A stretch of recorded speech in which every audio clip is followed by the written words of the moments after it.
So let me start and thank all of you for coming to this engagement.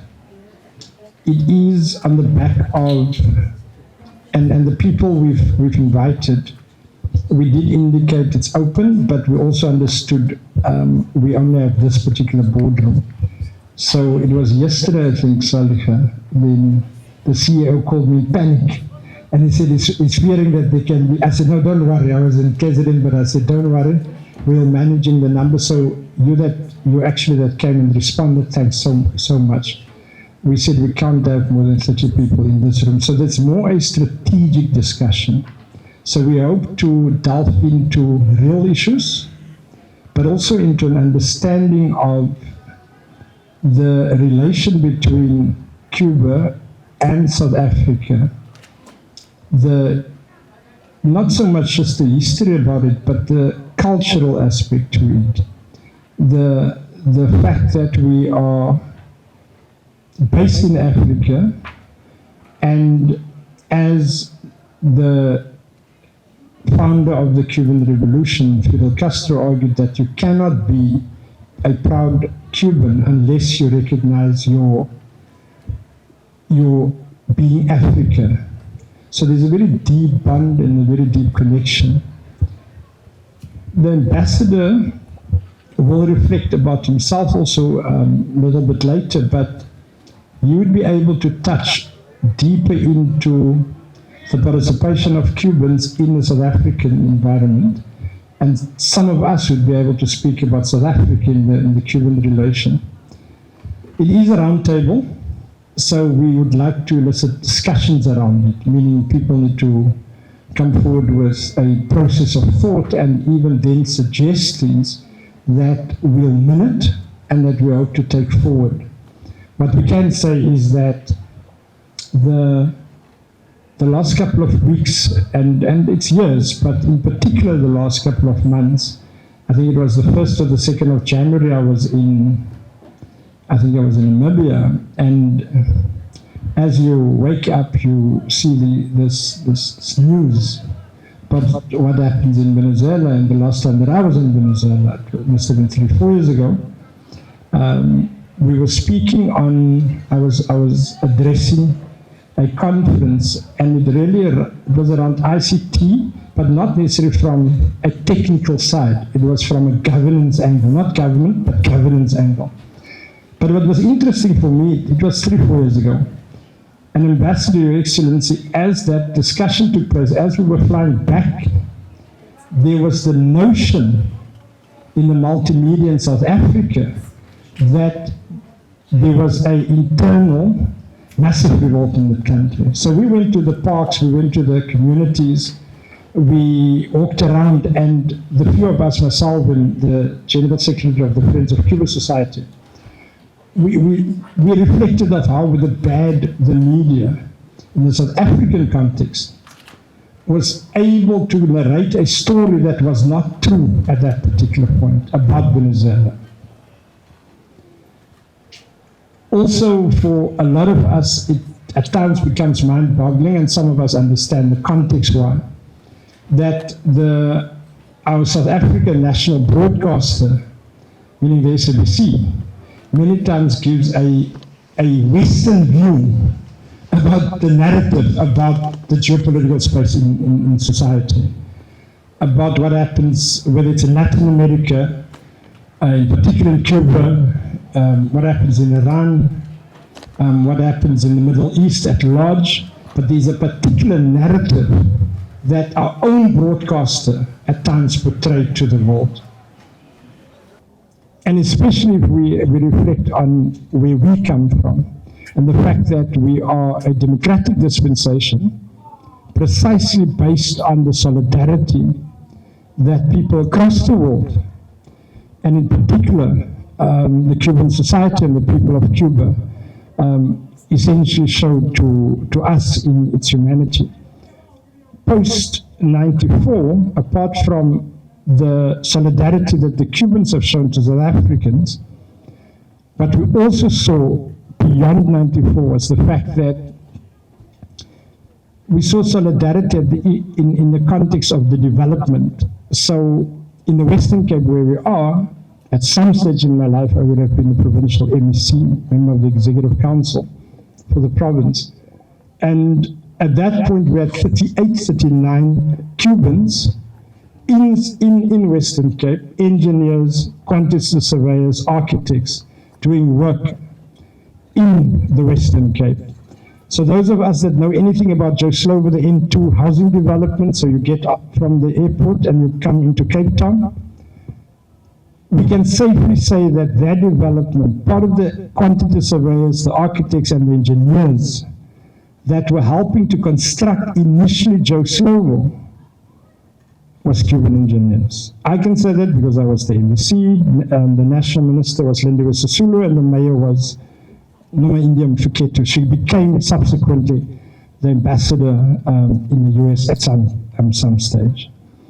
So when we reflect on the relation between Cuba, South Africa and Cuba, our discussion is not necessarily political only, because our younger generation do not necessarily always want to hear the politics. So the question is, can we start a discussion in South Africa that it is not the alliance leaders only, that it's not only the SACP that speak about the relation, that it's ordinary men and women, that it's not only the ANC or Kusatu, etc., or where we come from, Saaliegah, in terms of which we know because there's a history, we studied at progressive institutions. The question is, how do we make sure that the 28 years and the 30-year-old individual literally is able to speak on solidarity across nations between Latin America and Africa, and particularly in this case, South Africa and Cuba. So the organization, and I think my team forgot, because it's me that forgot, I was not around, we didn't bring the entity branding that essentially is hosting it, but it is Moja Multimedia. And before I then continue, just to reflect on Moja Multimedia is an entity that belongs to me, but it's an entity that derived its word from solidarity, Your Excellency. The word Moja is a very important word in the context of the Cuban Revolution. Just to tell the story of Igshaan, that it was in the 60s when the heroic international Che Guevara came to Africa, but then in particular in the then Congo. And there was one gentleman that was with him. It was General Victor Dreke. He's still alive. Very old, frail, but still alive. And it was Victor Dreke that subsequently became the ambassador and diplomat and became very well known to Amir Cabral and others in Africa. But his guerrilla name, Calvyn, was Moja. So my entity is dedicated on solidarity in terms of what we do in relation between ourselves and elsewhere in the world. So years back when I had to say to him, but I would want to just bring relevance to this, it talks about disrupting the narrative. So we've got a small multimedia entity that, and there's people in this room that would like to be able to speak in the roundtable on the production that we have done last year and that we are doing this year around this particular relation. So we thought as Moja that there's a lot of activity at Shape. A lot of people do so much. But where do you tell that story? Because SABC, ETV doesn't always, the normal news. So if we need to disrupt the narrative in telling the correct story, can we get a roundtable going? But in consistency. So with that, I would indicate to you that that's the context. We've got our speakers. Our CEO of the Castle of Good Hope arrived. And we also want to say, CEO Calvyn, that thank you. We know that you're not supposed to sit now here. We know that the whole building and the environment is in preparation to sauna. So thank you for making time. And we want to hand over to you to do a welcoming to the delegations. Mr. Chairperson, Marius Fransman, the Comrade Ambassador from Cuba, with whom we have a long relationship, especially at UWC where I was. You probably found the most vibrant and radical supporters of the Cuban case after the American blockade. And we're dealing with much more bigger issues today. We're sitting with a president that's in the Epstein files. Is probably every chapter in the Epstein files he's got his name in, and he's dictating the policy towards your country. And earlier in our prep meeting, we said, Comrade Ambassador, that these roundtables must bring solutions. The left is scattered all over the place. The right, South America is right, North America is right, Western Europe is right.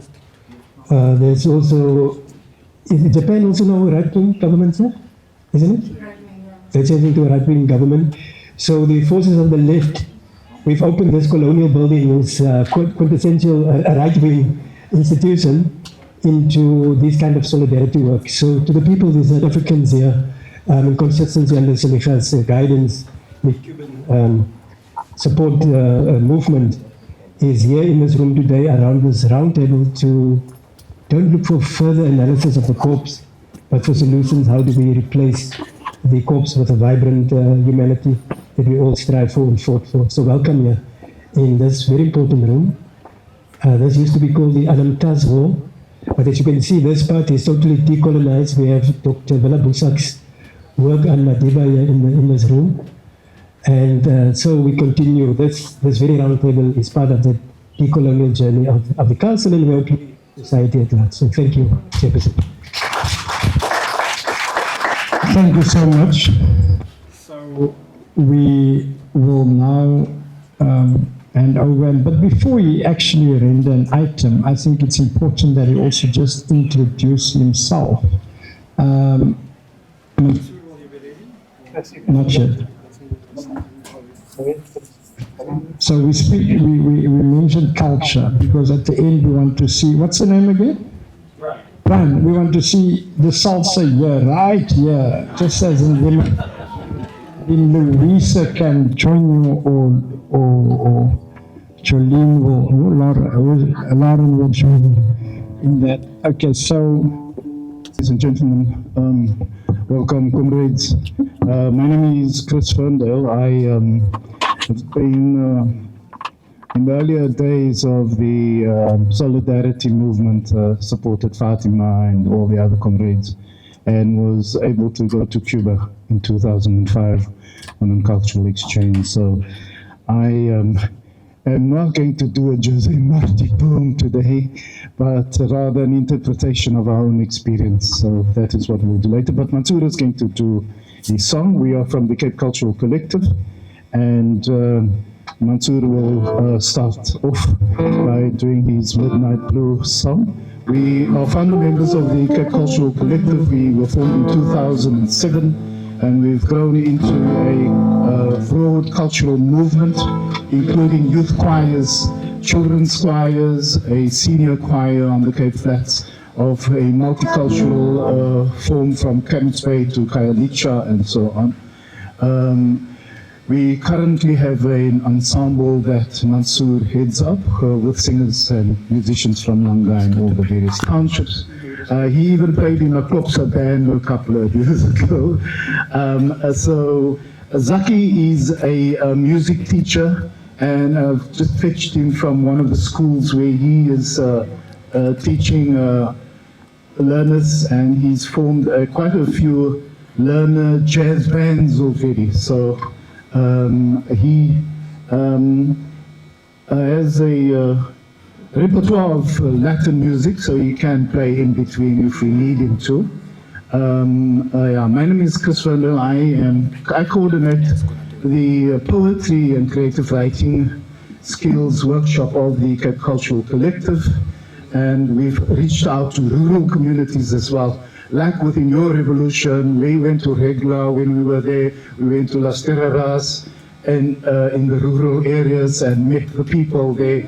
We joined in places like Menenberg in Cuba with the youth doing the samba and the ramba and all of those. So thank you very much for the cultural exchange and opportunity to be able to interact with yourselves. Thank you very much for your doctors, your teachers, your nurses, the youth brigades who are constantly engaging and who are active, and for your grandma, from which we could read. Mansoor and myself could learn from grandma in the early 80s already, and learn from the Sandinista revolution. We could learn from the various Latin Americas, across the Americas, how the Jose Marti movement coordinated from Cuba, organized across Latin America. Thank you very much for all your poets and musicians who are ongoing in creating literature, music, poetry, and art. We could feel and see it all over Cuba, from the old city to the new city, along the beaches and so on. Thank you very much. Mansoor, Jaffer, Midnight Blue.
music, song, dance.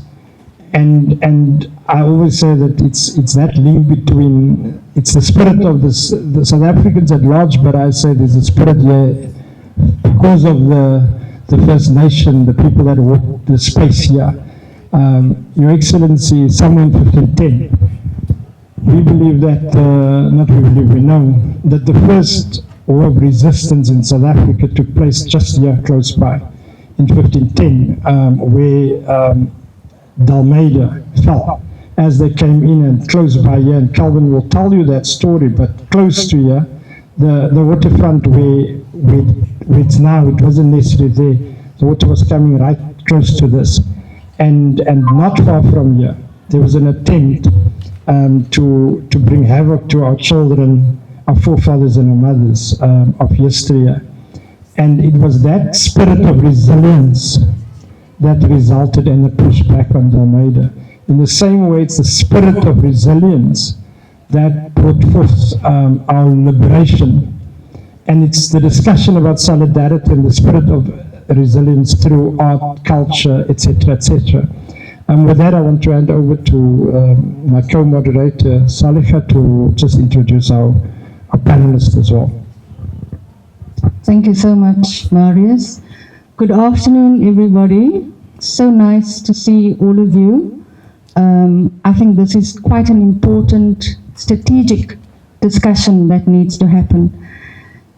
I was hoping, Chris, that you were going to talk about, he's focusing on his phone, but I was hoping he was going to tell us about the way in which, no, I think it was in 2007, 2008, when he performed for the then Minister of Agriculture, the Cuban Minister of Agriculture, Raul Castro, where he performed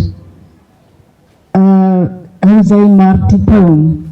But so there's a strong connection, as you can see, between culture in this room and Cuba. My name is Saaliegah Zardad. I'm here in my personal capacity. I do wear quite a number of hats. I'm a member of the Friends of Cuba Society. Ansaaf is also a member. She's sitting at the back. And yesterday I attended a meeting with the Cuban ambassador and some of the alliance partners. And the thing that struck me about that meeting, and there was a lot that was discussed, but there was a question posed to His Excellency, the ambassador, and the person wanted to know, what is it? How does Cubans survive? How do ordinary Cubans survive? And he said that they, as Cubans, they are lucky in that they have these friendships around the world that have now been able to come forward and support them. But if you look at it, this is a small island, a tiny island nation of just under 10 million people. 10 million people. We are about 62 million people. The US is hovering around 350 million people. So that 10 million is what, less than 1% of the total global population. And what is it that strikes the fear into the mighty US? It's because of Cuba's solidarity and its internationalism. And you will hear the passion coming through from our ambassador, His Excellency Fakri Rodríguez Pinelo. He served in many diplomatic posts throughout the world. But yeah, so I invite you to listen to him and to engage with him. Welcome to today's session.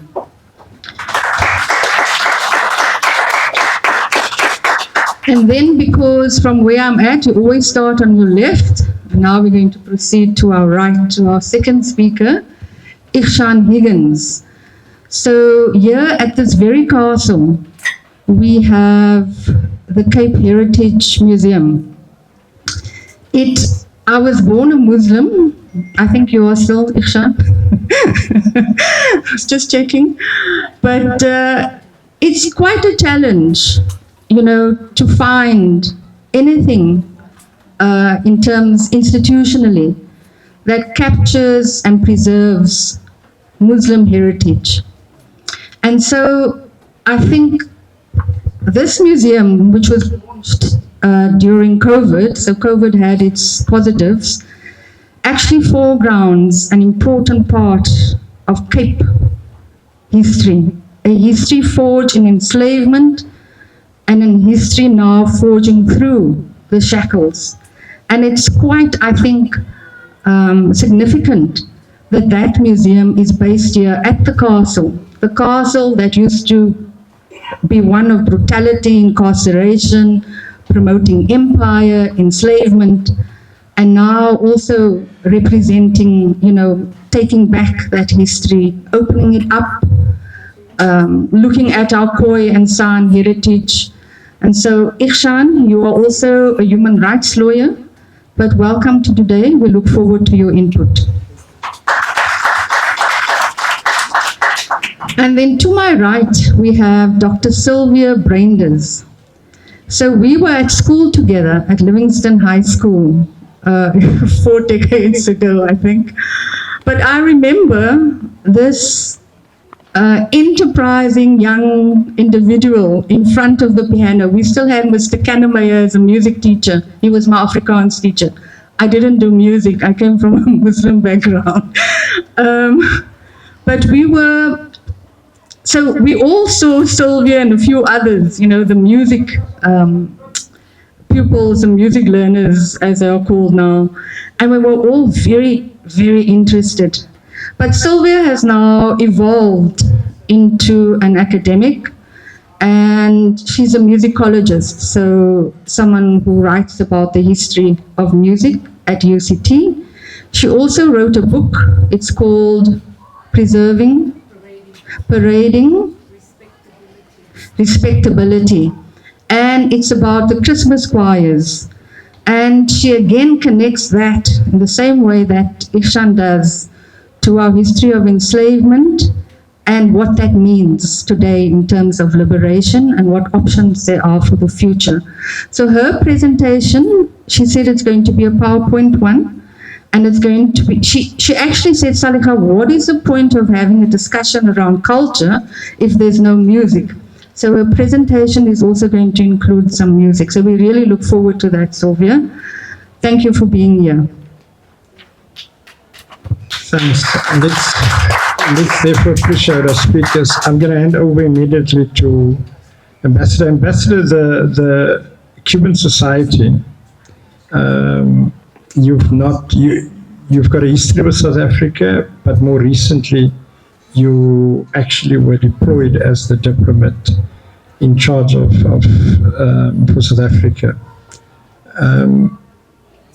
There is a affinity, there's a love, and you've experienced it now. You've been traveling and you see that all over. But the people that's in front of you are people from various backgrounds.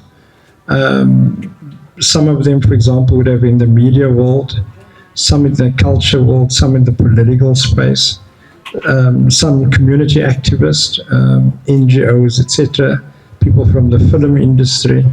There's business people in the room. So it's a microcosm of who we are. So over to you. Okay, thank you very much, Marius. Rest of the colleagues here, CEO who has lended the place for us to have this discussion. We are very grateful to be here.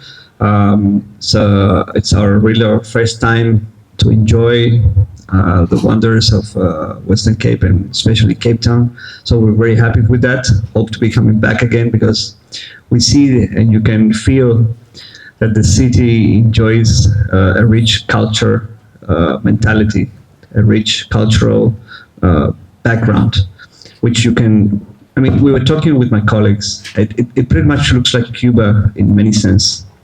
And we were speaking to that later, just before coming here, that the Cuban people and people around have a lot of similarities. Of course, Cuba's background is basically formed from Spanish descent and African slaves. So the culture we share, the Afro-Cuban culture in my country, is very, very, very wide and amply practiced and enjoyed. So that's something that really has the way to connect our two countries very nicely. I know for sure many South Africans that travel to Cuba, they also feel that. So we are also feeling that this side. So in terms of Cuba-South Africa relations, of course, there is a very rich history behind it. And it has to do, and I would say the key point of that is solidarity, which roots the friendship between our countries. Of course, Cuba participated very widely in many of the liberation struggles of many different countries in Africa, but the main was the Southern Africa movement for liberation. We are very proud of that in Cuba. Most of our families, we would have a family member who came to Africa to fight for freedom of the African countries. Most of us, as I don't think there is a family in Cuba that does not have a member of their family that has been in this part of the world, who shared trenches with locals, who also shared their stories of survival in the midst of war, which is very tragic. And some, of course, have had the sadness of their loved ones pass away in this part of the world for this country, more than 2,000. And we are very proud that in South Africa, they are very well remembered, that there is a place where you can read all of their names.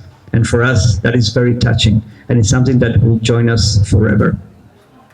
So that, of course, as Comrade Marius said, has evolved into a meaningful relation, especially after 1994, and especially with the visit to South Africa by Comandante Fidel Castro, which, by the way, this year we are marking his 100 years of existence. So in Cuba and in the rest of the world, we are promoting a group of activities to remember Fidel Castro in terms of his legacy, in terms of his ideology, in terms of what he was able to do for my people, but for the world also, and how his thinking and how his ability to agglutinate progressive forces in the world has helped the world to be a better place nowadays. So we will be having those activities in the near future. Tomorrow we will be at Long Walk to Freedom to commemorate the first activity in this regard, and we will have some other activities, of course, back where the embassy is in Pretoria and Johannesburg also.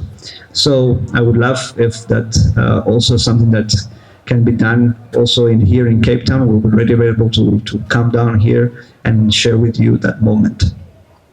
So in terms of culture, we have, the Cuban society has a very rich sense of the importance of culture for living. My country is a poor country. We were talking yesterday about how Cuba could have been even more than what we are today if it were not for the sanctions of the blockade from the US on Cuba. I mean, the level of obstacles that the American policy has put on Cuba has been very, very, very immense, and it has hampered the development of my people, but not in the cultural area, in the sense that we have such a rich base of culture, of different origins, and how all those cultures came together to form one nation, not in the recent years only, but for centuries, since Cubans began to reflect on their own role in their own country and reflect on nationality, and how all those different cultures from Africa, from Spain, the indigenous, also other immigrations from Asia, all those countries, all those nationalities came together to form one single nation under a cultural identity.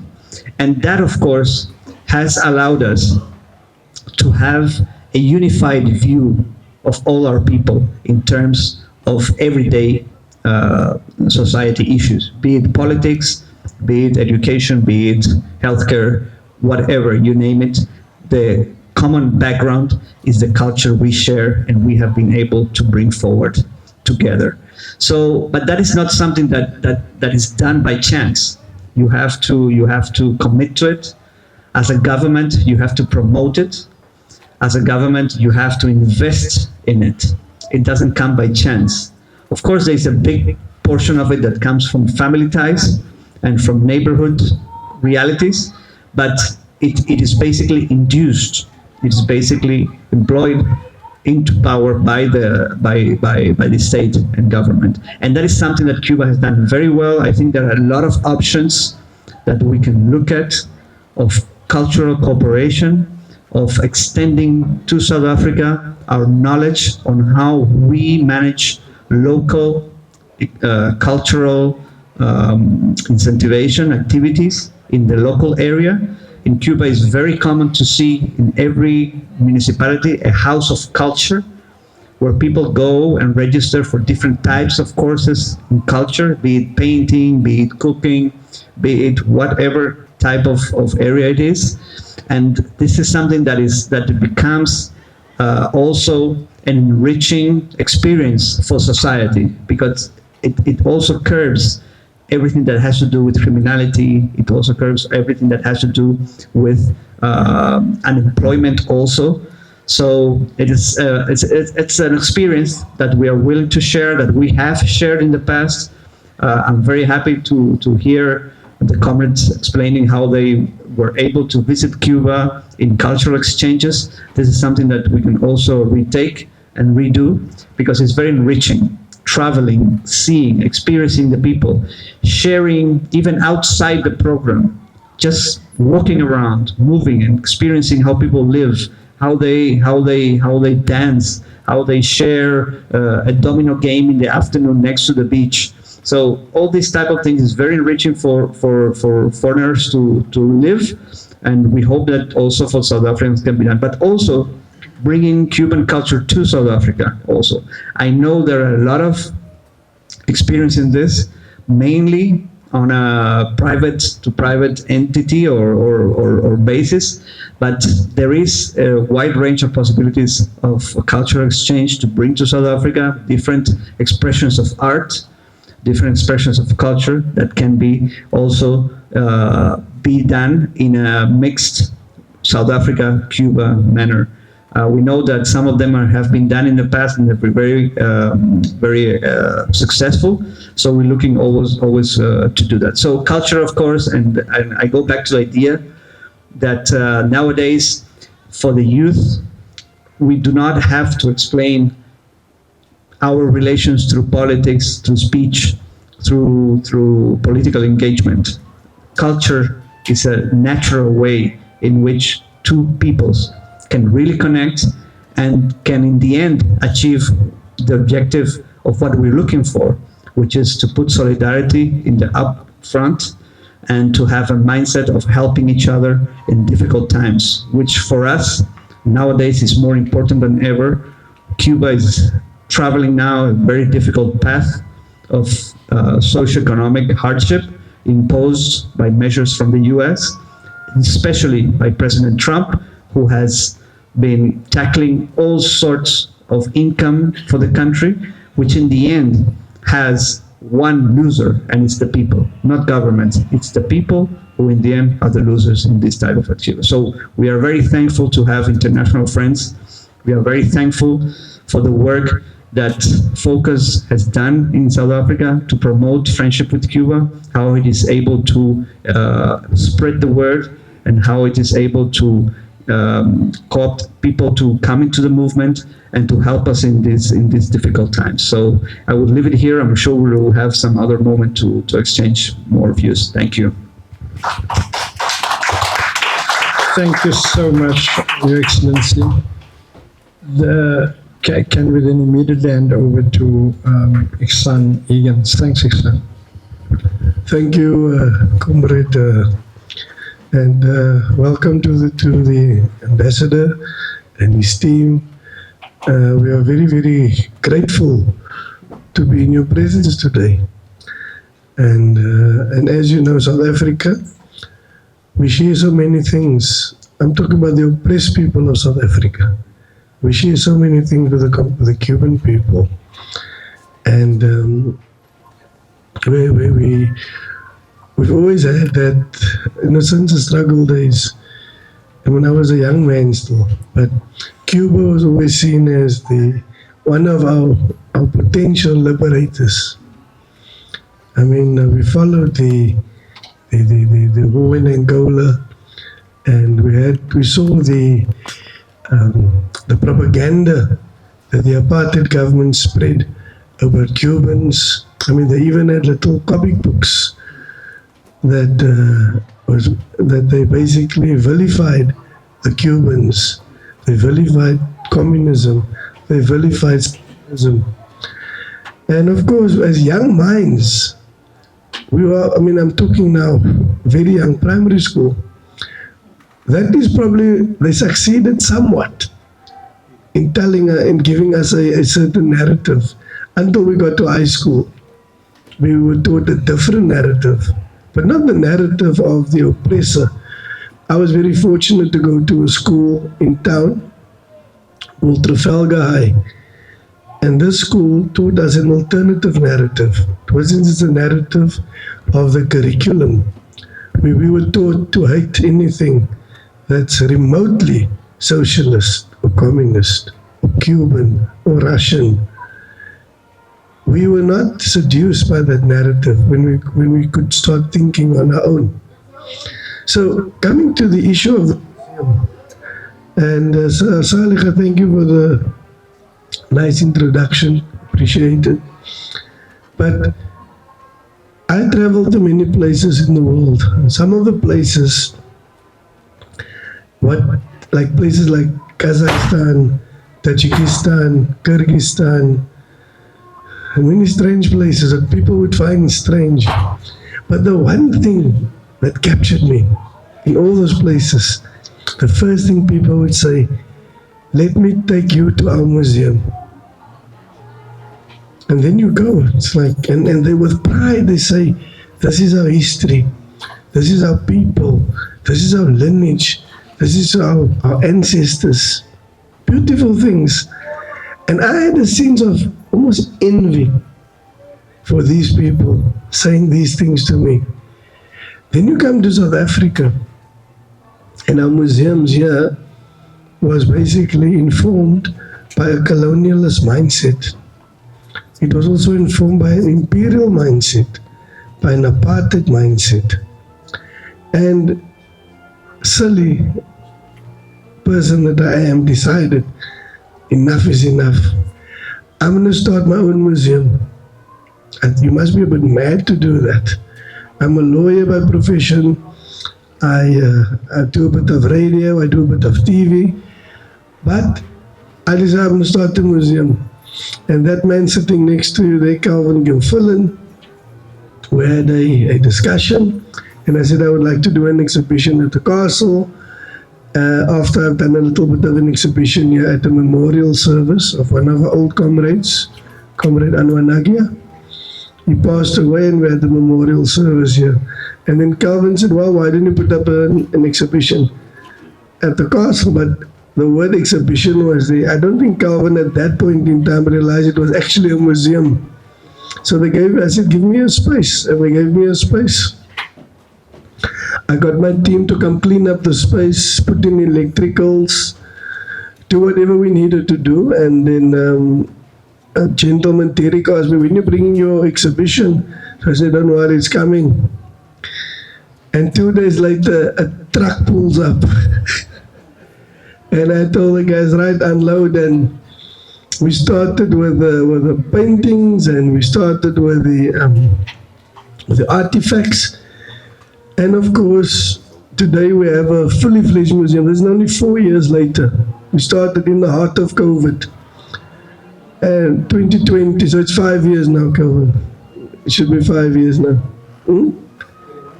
Yeah, so anyway, then I realized what was missing here.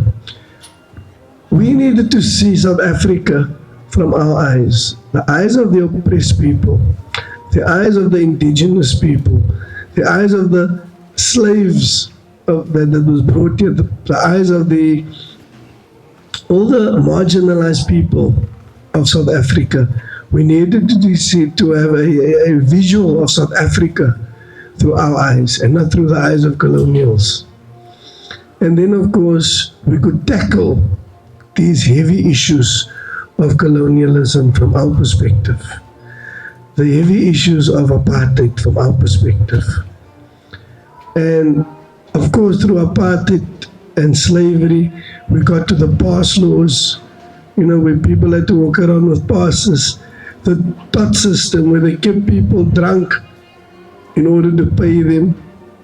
And then our people eventually became very happy with that form of payment, even though they didn't know it was something wrong. So many of the evils that was in South Africa, we started tackling that in the museum through a narrative. We also took paintings that glorified European conquest. We took that very same painting and we changed the narrative on there. Where there's a famous painting in one of the museums here that showed the Dutch arriving here, unloading supplies of the ship and almost like giving it to the locals. And the locals stand there like impoverished people. We changed the narrative. We showed the locals with cattle, with the farm animals around them. We showed them with gold bracelets. We showed them with crowns, dictating the terms of a bartering agreement, where we showed those Dutchmen unloading of their ships cannons and guns. So they brought us war and death. They didn't bring us supplies. Now, in the very same vein that I'm speaking about the way we're dealing culturally, we're reclaiming our culture, we're reclaiming our heritage, we're reclaiming our history. In the same way, we need to glorify our appreciation of people like the Cubans, like the Russians, many of those nations who supported us in the darkest days of apartheid. We needed to glorify these people. When people see a portrait, a beautiful one actually, of Fidel Castro, he signed it himself. I've got it in the museum when he was here. So we got that huge framed one in there, and people come here and people will say in the comments from Europe, why do you have Fidel Castro in here? They will say things like, why do you have Putin in there, President Putin in there? They will take his portrait and turn it around. They will never ever be doing that in the museums in Europe. But that's how arrogant they are when they come here to tell us what our narrative is. These narratives that we're now putting out there, we mustn't be ashamed of it. We must not apologize for who we are. We must not apologize for who our friends are. And we know at the moment that Cuba is actually in dire straits through crippling sanctions. The oil that is needed for electricity is not coming in the way it was coming in, if at all. And America would love to say, oh no, Cuba has failed. But how can you say something has failed if you're the cause of the failure? So we are not buying that narrative. We're not buying the narrative that Fidel Castro was wrong. He wasn't wrong. He said capitalism is wrong. Because he also said, show me in Africa where capitalism has succeeded. It hasn't. So the point is, we still believe in that message that socialism is the answer. We still believe that America is trying its damnedest to discredit the narrative that we have actually accepted from the Cubans. So we are here in brotherhood. We are here to dialogue, to not only from a cultural perspective, not only dancing and museums, but we also need to look at the economic realities. How do we collectively solve the problem of Cuba as a global South, not just as South Africa and Cape Town? And that's what myself and Comrade Marius and Comrade Calvyn, we are busy setting up a BRICS club at the castle. And at that castle, we will have these dialogues, and hopefully we will be graced with your presence there on many occasions, that maybe some of that information can be sent through to your comrades in your country. So I'm not going to labor any more points. I think I've made enough points for now, and hopefully I will be part of this engagement for many years to come. But thank you, comrade. Good afternoon, everyone, and good afternoon, Ambassador, and thank you for the organizing committee for allowing me to present some materials that I've taught over many years. I've actually stopped teaching this at first and second year level because I teach much higher up these days. And I might add, I was asked on Sunday to present some material around the connection between Africa and Cuba, and usually I have about 3 or 4 lectures of 90 minutes each where I present this material. And so do bear with me while I dance through Cuban musical genres, and also thanks for closing the windows. But I'm going to be a little bit more formal because I'm going to have to use my hands moving between the computer, and so you can help me set up the podium and the mic. Okay, I'm clear, but okay, maybe I'll do this. And even though it's a more formal presentation, I hope it's going to be a lot of fun for you. So, Cuba is the largest island in the Caribbean, but it is an island nonetheless, but a powerhouse of music. It introduced to the world the rumba, the son montuno, the habanera, the cha-cha-cha, the bolero, the mambo, and of course salsa. And that's only a few genres. There are a couple that I don't even know. So many of us have heard these terms in music and dance, etc. And I think earlier on in our colony, some of these musics came through. And, you know, people learned to dance the cha-cha-cha, etc., etc. But as apartheid kind of, you know, had its noose around the country and its people, we heard less and less of Cuban music. But there was a moment in 1997 when the Buena Vista Social Club album was released. And then many of us thought, wow, we kind of know this music, even though it's a little bit foreign, but we know this music. And we know it because Cuban music is so, it has proliferated so many different musical forms, not only in Africa, in the US, around the world. So I think you all remember the Buena Vista Social Club, and that kind of was a reintroduction to some of us to Cuban music.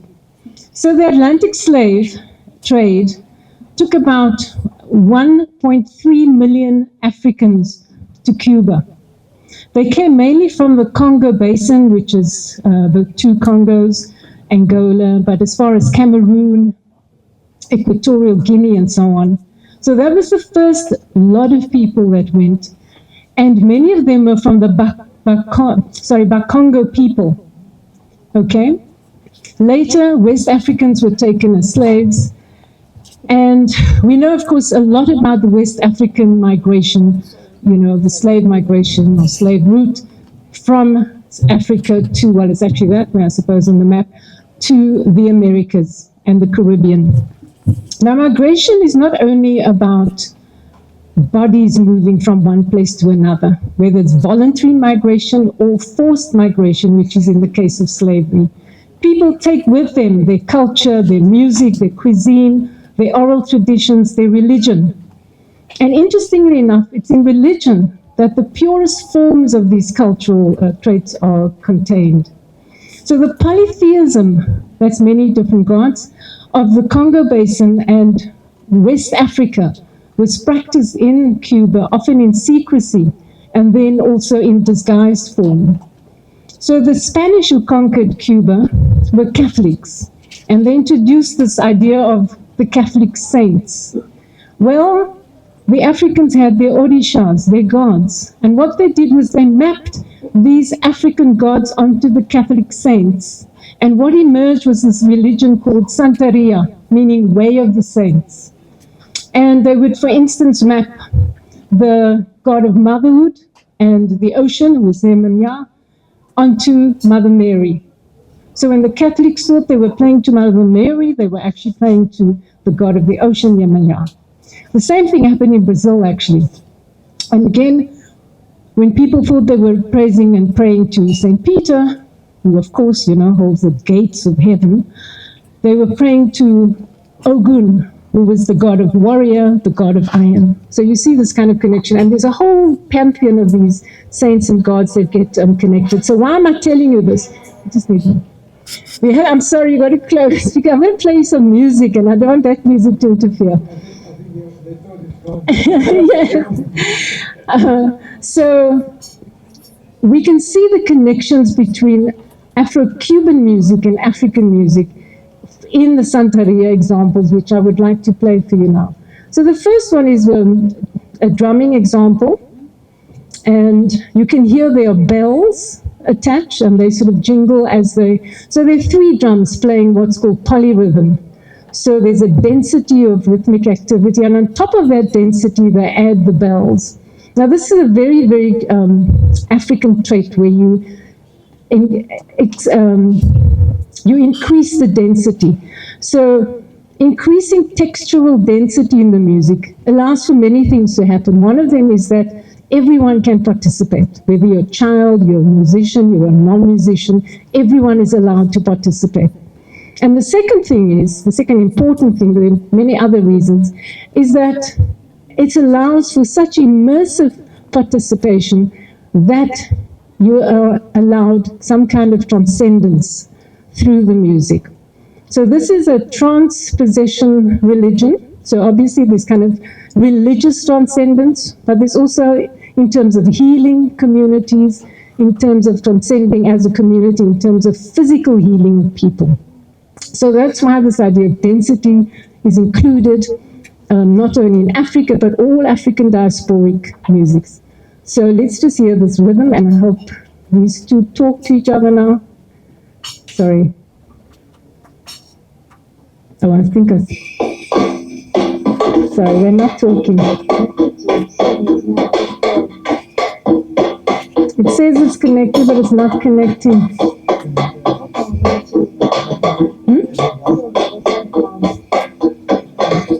Maybe I need Wi-Fi, I don't know.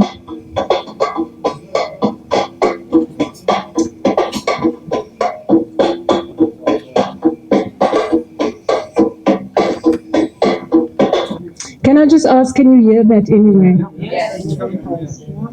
So, yeah, let me just tell you, it would like to pair, but I'll try and pair it another way. I'm not here yet, but I'll play this music anyway. No, I think it's Wi-Fi. It needs Wi-Fi, yeah. Let's see. Sorry, I should have come early and sorted this out, eh? So the next rhythm, so you heard that the bells jingling, etc., and the kind of polyrhythmic drums. So the next one is also a Santeria example, but it includes drums and vocals in call and response. Now, you do know that call and response is a very, very important principle in African music making. I mean, I think we will all recognize it. So, sorry, I'm just jumping between screens constantly. So here's the...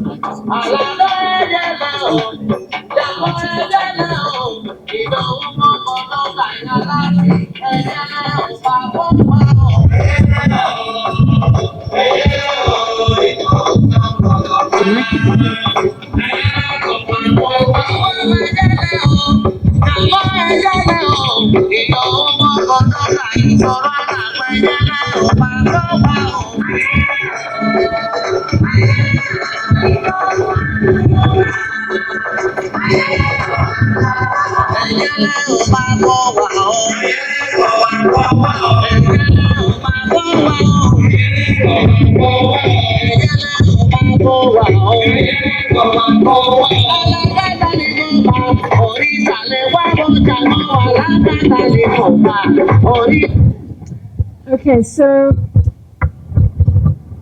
again, there was that sort of layering. There was the drums, there was the bell, there was singing on top of it. Sorry, it's always a problem with presentation. So I'm moving away from the religion, which, as I said, really sustains the purest form of the culture, and that was the purest form of the music culture that came from Africa to Cuba. So now I'm going to hop over to early popular music. And the rumba is the most closest genre to African music. So the rumba, although the name is widely used, but not always for this particular genre. So the rumba genre that I'm going to play for you consists of, again, some drums and a little pattern, a little rhythmic pattern on the claves. So some of you might, if you know Cuban music, you know the claves. And clave means key. And it's a short, repeated pattern on the clave sticks. Unfortunately, I didn't bring my sticks. But I brought my bottle because this actually comes from the Congo people. Remember I said the Bak Congo went over, they were taken over to Cuba. And they would play little rhythms on the bottle,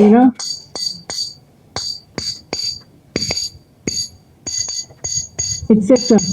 And the musicologists called it bottle rhythm. And that bottle rhythm became the clave rhythm that we know today, which is anyway, so no clave, but the bottle rhythm.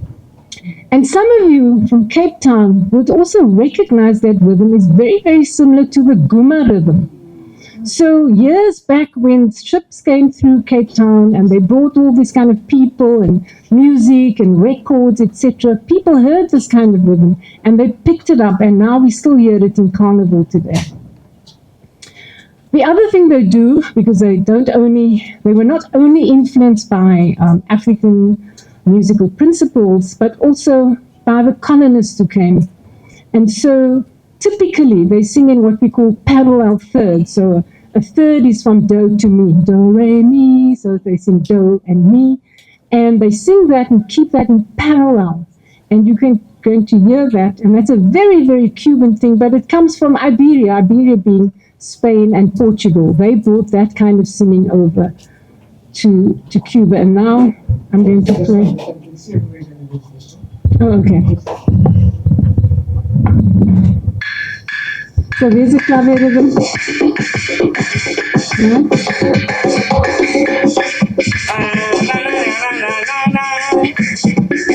There's a call.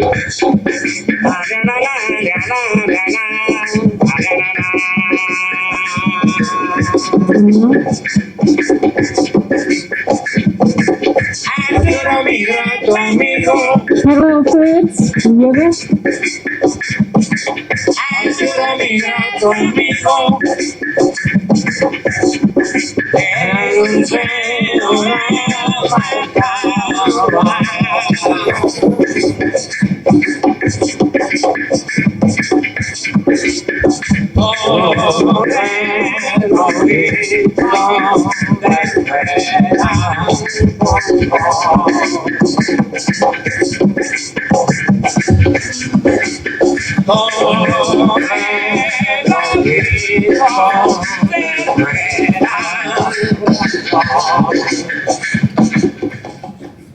All these music are so beautiful, and unfortunately I can't play more than just little snippets.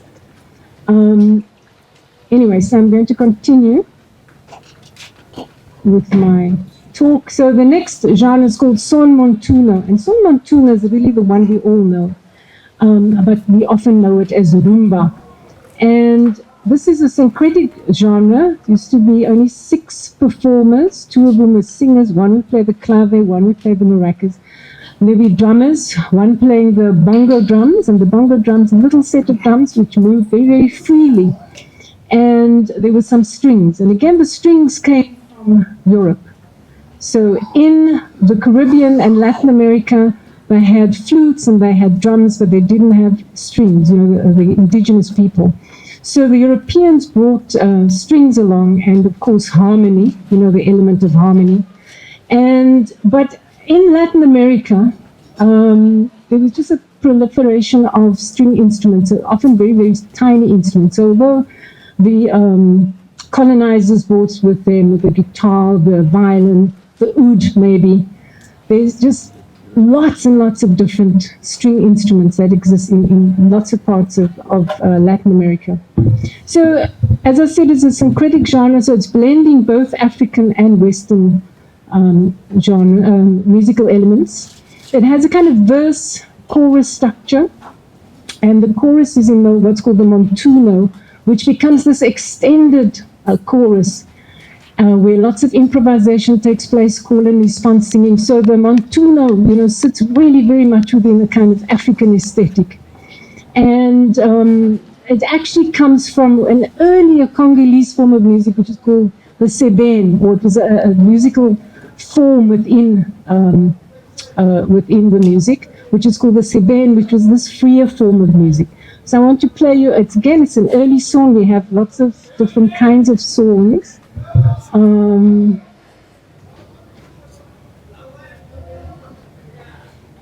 I promise I won't be too long. I'm more than halfway now. So there's the song. I'm trying to play on so you can hear the improvisation. Valga que hable que si no, valga que hable que si no, me coge el gallo Rufina. Esto lo dijo el perico, porque un gallo equivocado lo confundió con gallina. Lo corrió por la guardarraya y el periquito cansado en el suelo se tiró. ¡Ay Dios! Y cuando el gallo llegó, quiso enseguida jugar como un tiro.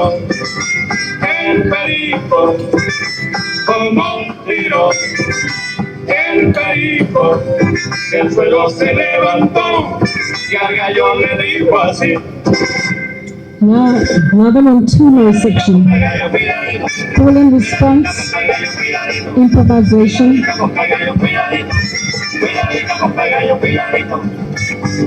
Así como usted me ve, yo tengo mi periquita. Así como usted me ve, yo tengo mi periquita. Porque esa es su gallinita, esas sí son para usted. Okay, I'm going to stop it there because we want to move back to Africa, actually. Am I taking too long? No, okay. You're still enjoying this? Good. I can see all the Cubans I knew. So, Afro-Cuban music comes or returns to Africa. So in the 1950s, Greek merchants owned lots of Congo-based record labels in Kinshasa. And they sort of traded in, import, export with lots of Cuban music, other musics as well. And there was a growing population in Kinshasa. Lots of people left the rural areas to come to Kinshasa to seek work. It became this very, very large city. The radio stations played Cuban dance music, so people really got into Cuban music. Son Montuno, which you just heard now, and other forms of it, flooded the markets. But they called it rumba. So they called it Cuban rumba. But rumba is that earlier form I played, which actually doesn't have the instruments, right? And soon Congolese musicians imitated this form. In fact, they sang initially in Spanish. So they sounded very much like the French. Like the Spanish. And they then developed their own form of Congolese music, which they called Congolese rumba, which we also today now know as soukous, because the later version of it is called soukous. And soukous traveled around Central, East Africa, West Africa, and parts of Southern Africa, so into Zimbabwe. But of course, there was this greater war than China ever has, and nothing entered the borders of South Africa. So we did not hear this music, and it did not influence our own music, except earlier forms like the Guma, as I was saying. So somebody actually asked me once, I studied in the US, and said, how come South Africans haven't taken up, this Cuban genres? I didn't know what to say, but I was very nationalistic. I said, we have our own genres of music. Which is true, because we also then developed our own style. But I'm going to now play you the very famous Congolese musician, Franco Luamba, who sings this very prophetic song. He warns... Sorry, I'm going to just stop it. He warns about AIDS. It's actually called Attention Nasida, so attention to AIDS, right? And unfortunately, they say he died of AIDS. So this is Franco and a kind of sukus coming from Cuban soul.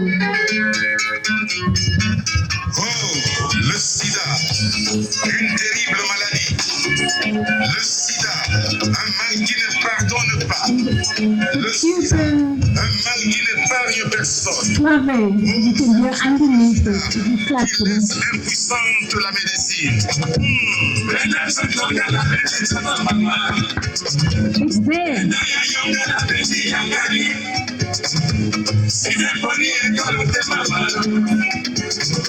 Si des polis la poisson de ma main, si des polis achètent ma main,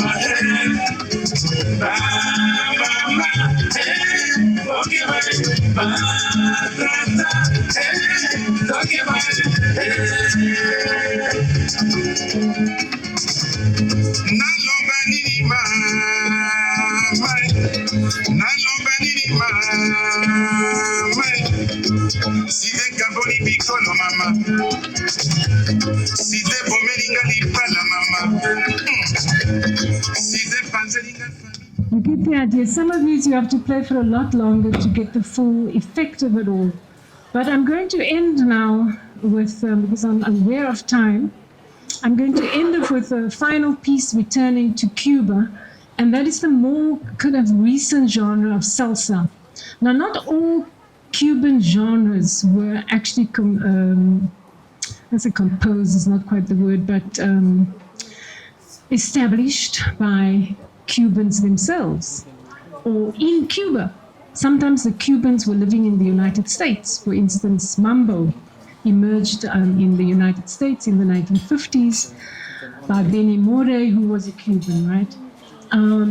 The same with salsa. Salsa actually emerged in what's known as the New Yorican boroughs of New York in the late 1960s. And a very pivotal figure there was Tito Puente, who was of Puerto Rican descent. And you know, Puerto Rico is still a colony of the United States. So they have US citizenship, etc. So many of them ended up living in New York, and they formed their own boroughs. And particularly in the 60s with the civil rights movement, it's not only black people, but other marginalized people like women, like Hispanics, who were equally marginalized in the American society. They develop all kinds of cultural forms of resistance. And so salsa actually started out as a form of resistance. Someone like Ruben Blades, for instance, sings about all kinds of resistance songs, and he was from Panama. So I'm going to end off the song with a song by Celia Cruz, who was, of course, Cuban, but she lived in the United States for most of her adult life. She lived in New Jersey, which was just a hop and a skip away from New York. So I'm going to end off with the fabulous Celia Cruz, and I think she might be playing here with Tito Puente.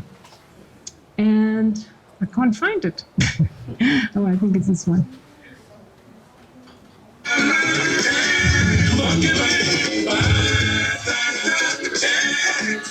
Sorry. This is her.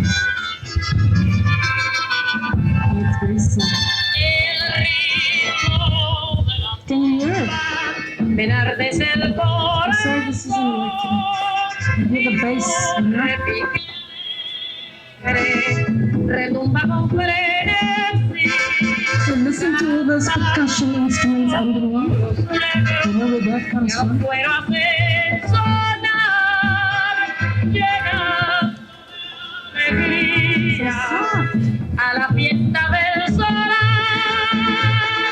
Bom, bom, bom, bom, bom, bom, bom, bom, suena el bongo. Bom, bom, bom, bom, bom, bom, suena el timbal. Bom, bom, bom, bom, bom, bom, bom, bom, su sonar. Ay, me hace bailar el ritmo de la tumba, me enardece el corazón. Sadly, I'm at the end of the day. Thank you very much for your attention.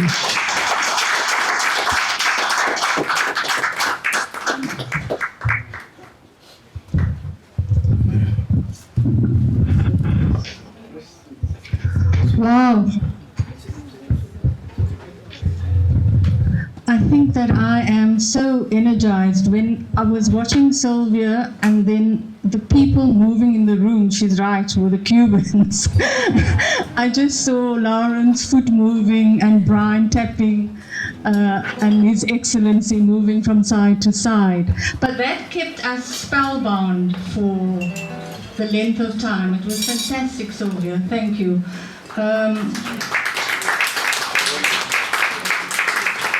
I don't know if I understood everything, perhaps you did, but parallel, thirds, fourths and fifths, maybe went over my head, but you experienced the music. And I remember Fatima is here, but we were talking about Afro beats. And it's just the physicality of the music that really gripped us. But we can see how the history of Cuban music finds its place from Africa.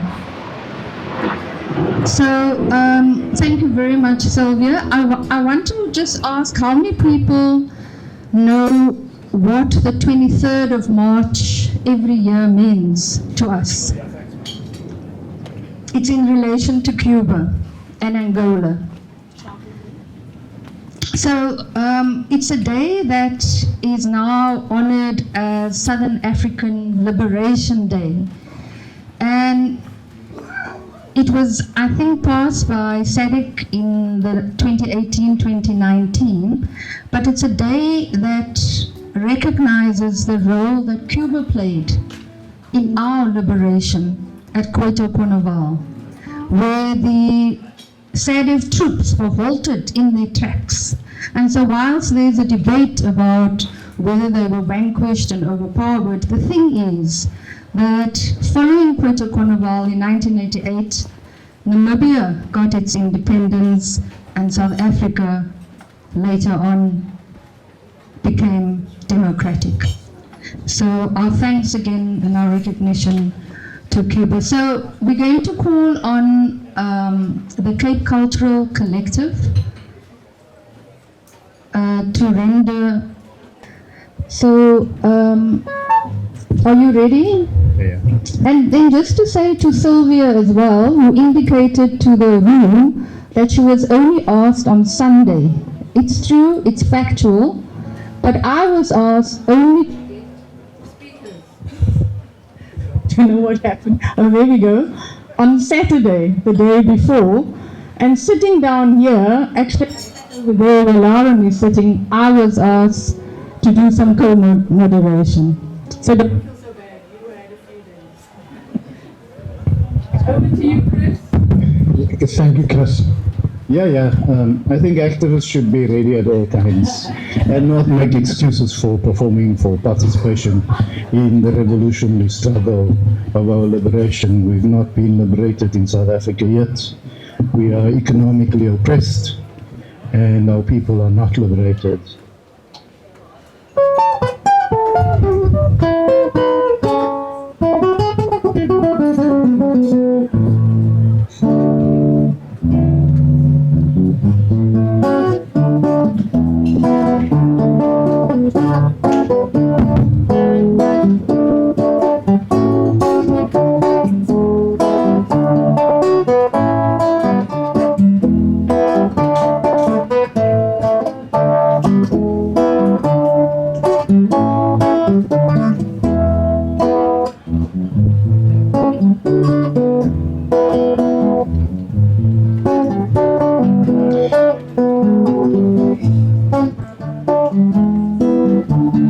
Thank you to Grandma for the education of our struggle of the 80s, the inspiration of literature, underground political cells and reading clubs, our own red and black revolutionary Sandinista t-shirts, the march in the streets, the inspiration of your volunteer brigades, your mentorship, your endurance, your bravery in Angola, Koitakankai.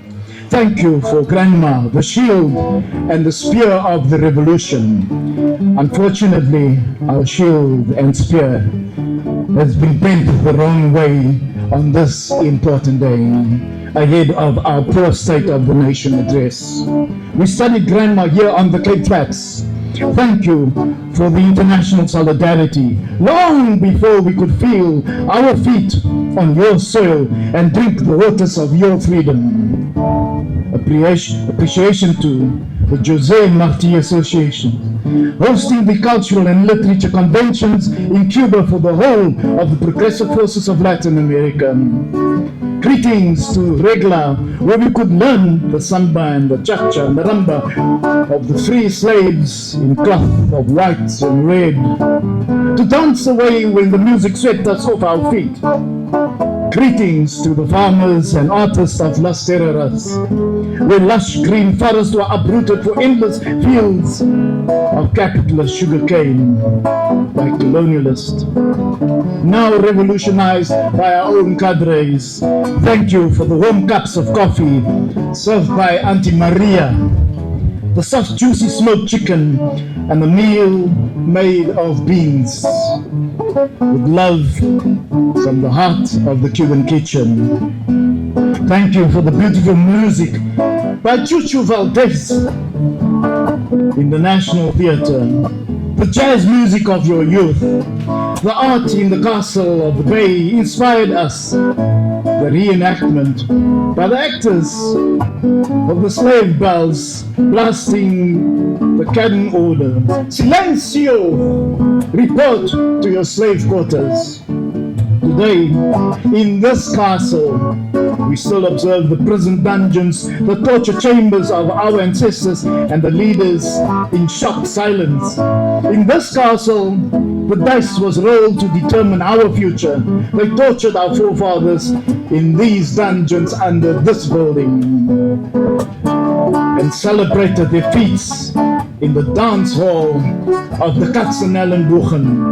Here they signed the edicts to send our leaders to be exiled on Robben Island, or to be hanged or decapitated. We walk in streets with slave sail trees, from Buitenkant to Buitengracht. Paas Botha and Jan Smuts keep guard at the slave lodge and our parliament. Jan van Riebeek and Maria de la Colere watch us arrogantly and proudly in Adley Street. Gallows Hill is a few hundred meters away, where our people were hanged. We walk in streets marked with the bones and the blood of our ancestors, while Cecil John Rhodes boast, parade and pride himself in declaration of the ownership of this country from our indigenous Cape Town gardens, a university and our Hurikoga mountain. They've captured our cultural spaces with their names, while our hearts bleed with the pain and the blood stains on the streets and the bones of our ancestors under these buildings. Buitenkant to Buitengracht and beyond, our revolution is incomplete, captured and deferred for capitalist greed by our own comrades. Our leaders have lowered our standards for service delivery to 35% as pass rate for literacy within 30 years. We lowered the standards for teachers and engineers. We destroyed our own railway transport systems to provide the minimum, like many others, electricity, water, and general infrastructure. Many municipalities are now dealing with basic water shortage and infrastructure disasters. Our leaders could not hold the center of a reconstruction and development revolution. We engineered our own political economic defeat instead of producing doctors and engineers like Cuba. We did not learn from your dedicated brigades of volunteers farmers, doctors, engineers, all over this world. You thrived in creativity under the decades of the blockade and the invasion of Guantanamo Bay while our leaders were on holiday in Dubai, enjoying the riches of the blood and lives, sacrifices of our youth, Colin, Anton, Frans, Ashley Kriel, Solomon Franga, the Kukuletu 7, where we saw Comrade Fidel and the High Command and your student brigades leading dedicated lives in defense of the revolution. Even while you were abandoned by so-called progressive forces, we fought on strong year after year, decade after decade, until the Cuban 5 comrades were released and beyond. Comrades of Grandma, you remain committed as our revolutionary moral compass of our struggle, our spear and our shield.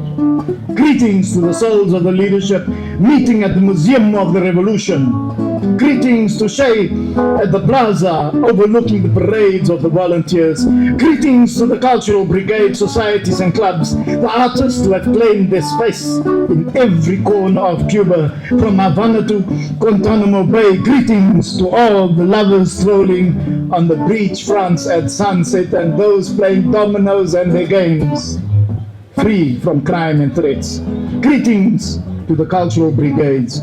We need a revolution of mindsets in our political, cultural, economic space during the Third World War of international threats. A luta continua to international solidarity. A luta continua to the revolution of Cuba.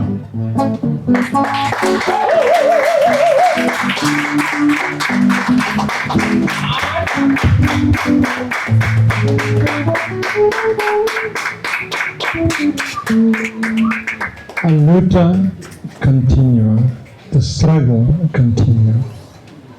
Let's give him and Zacky and the guitar a very, very big round of applause. Chris, unless I'm wrong,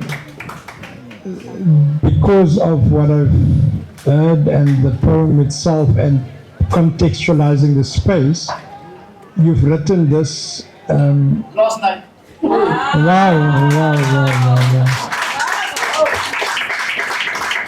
I think it was Igshaan that mentioned education, alternative education, Igshaan Higgins earlier. That is alternative education. That is giving the consciousness to humanity. So we're going to have a engagement. Thanks so much, Mansoor. We're going to have a discussion now and question and answer session. But a discussion, how can we take this forward? What I will do is, there's a mic, I think that I will allow Jolene to start off in the response in terms of the roundtable, but also to then indicate, Jolene, where our headspace are in the context of some of the issues. And I think that poem, the end, you possibly would have wanted to speak to what you felt in that context. Also introduce yourself. Thank you, Marius. Hi, everyone. My name is Jolene Martin. To answer your question as to what I felt with the poem, that was goosebumps. And just to think that it was done last night, I think that is sheer inspiration. And that's what art and culture is.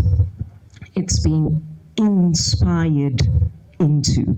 If you separate the word inspire means and in. So sometimes as artists, we allow ourselves to be inspired. Now, I am nowhere close to as qualified as you are, ma'am, to speak about the arts. But I am what is known in the industry as a quadruple threat. And all threats are currently being happily exploited by Marius. Thank you, Marius. I started off as a little ballerina when I was 4 years old, being the daughter of an opera singer, Charlene Martin, singing was always going to be on the charts for me.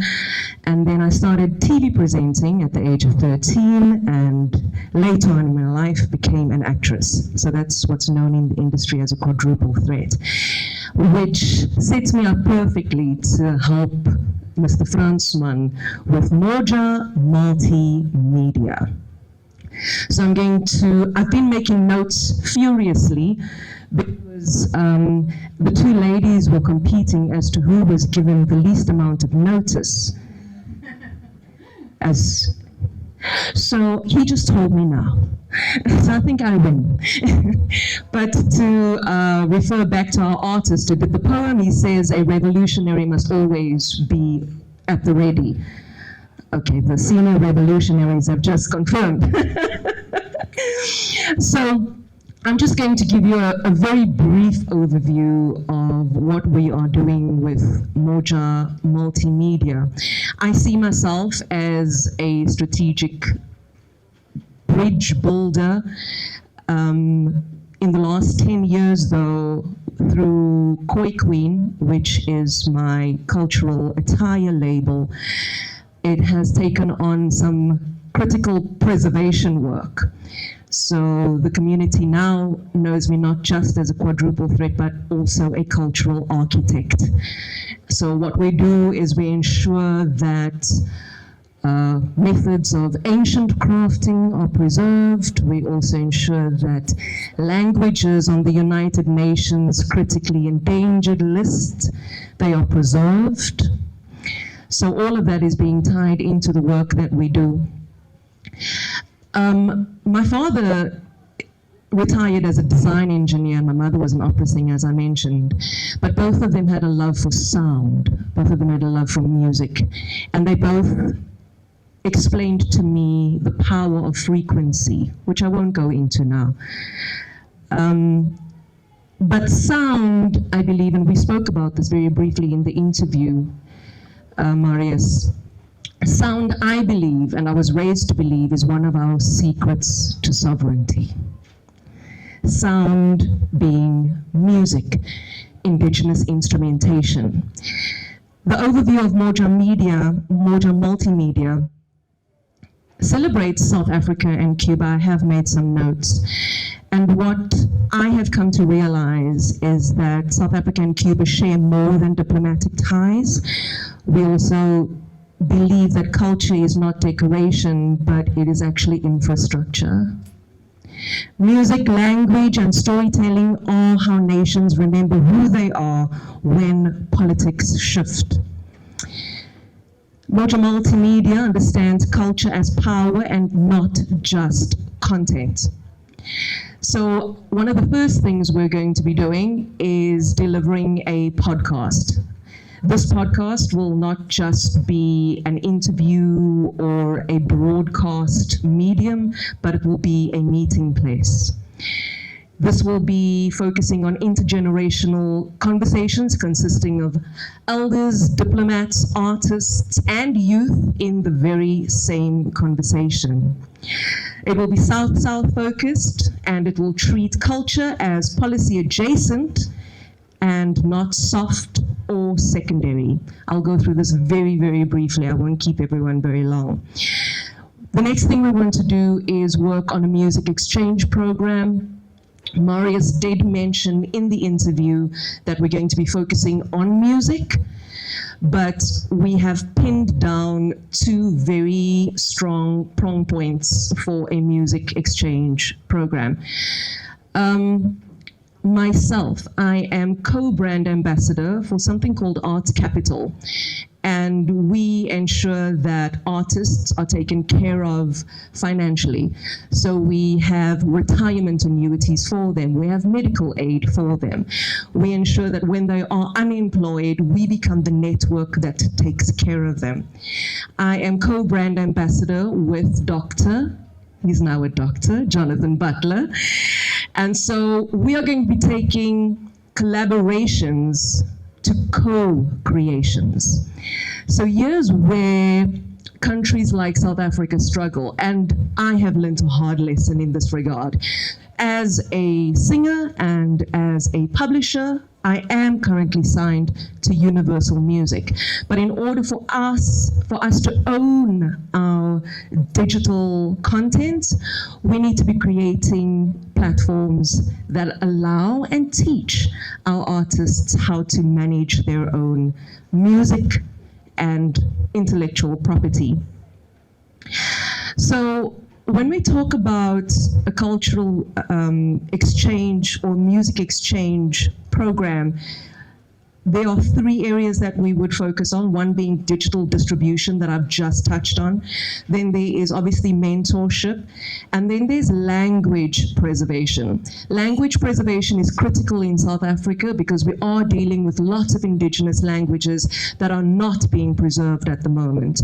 At the moment, some of you know that Oma Katrina, also now a doctor, Oma Dr. Katrina Iso, is the last fluent speaker of no on the planet.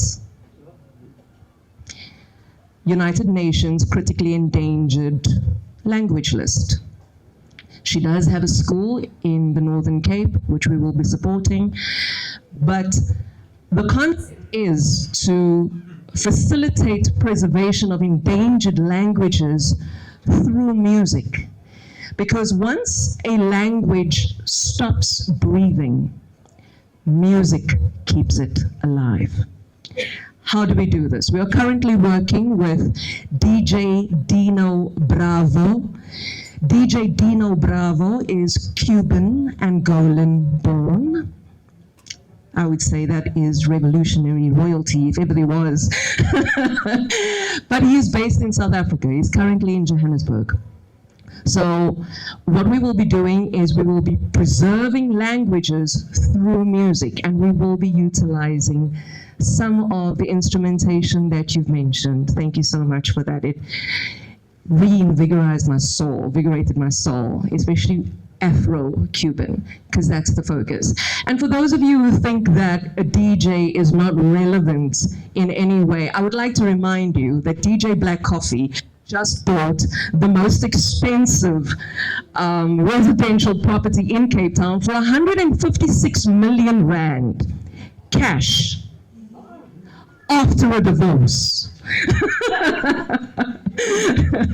So when it comes to DJs worldwide, they really are critical when it comes to preserving culture. And in South Africa, we have a very strong festival culture. We celebrate music through festivals. And so DJ Dino Bravo has a DJ school. So there's that kind of exchange that could be happening.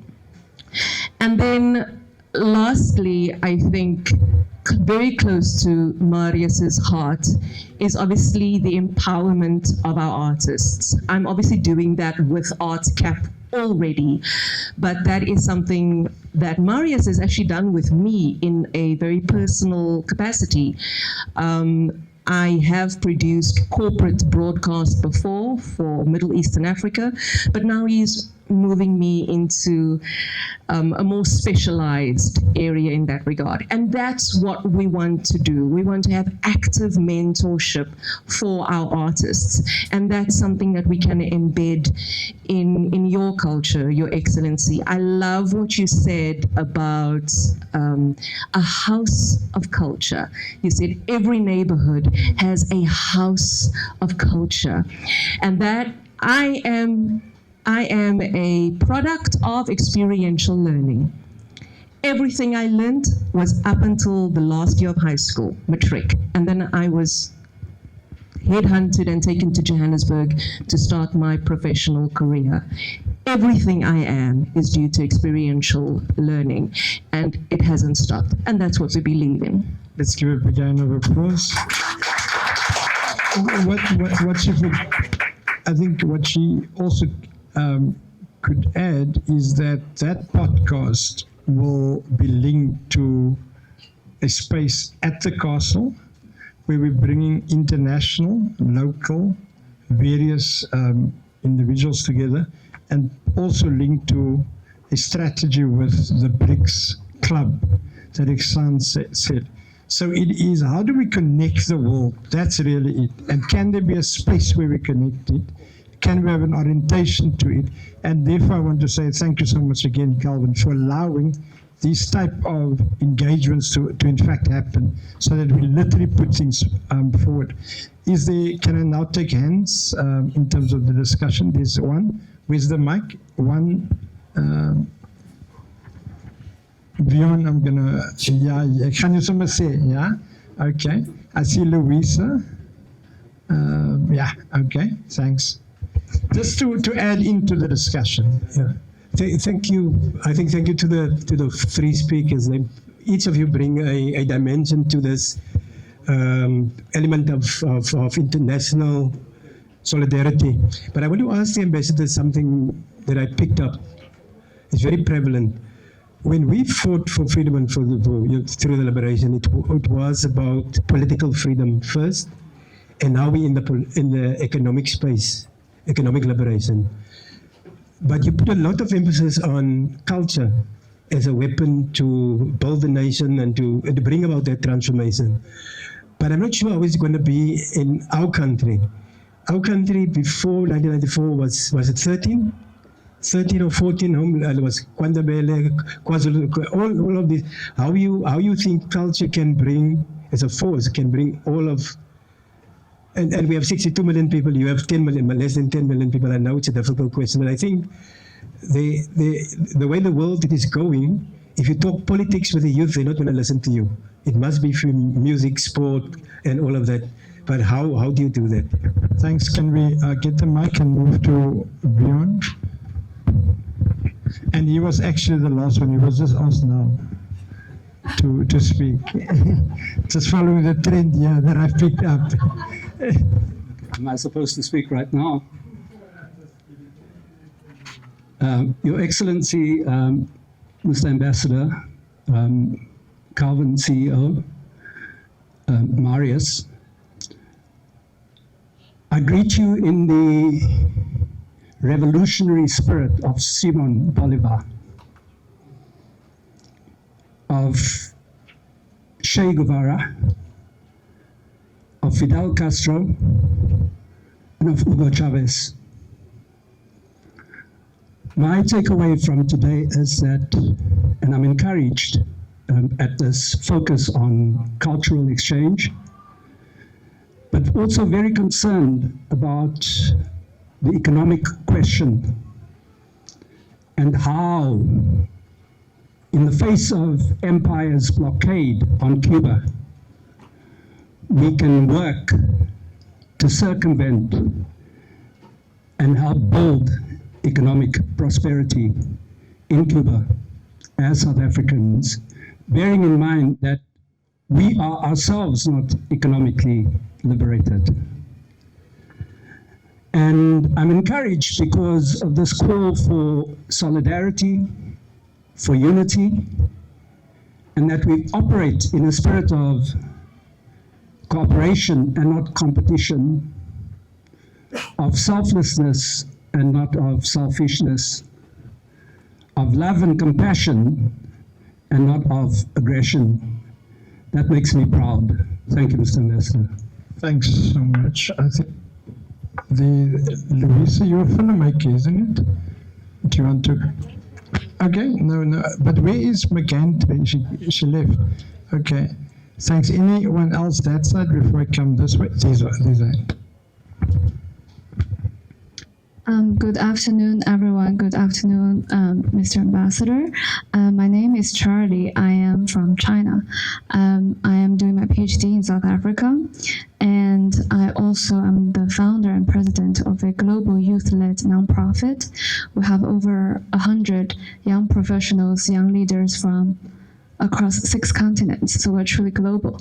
So my question is, for the young generation, I think a lot of us don't know history, or like we learned history from a very Eurocentric point of view.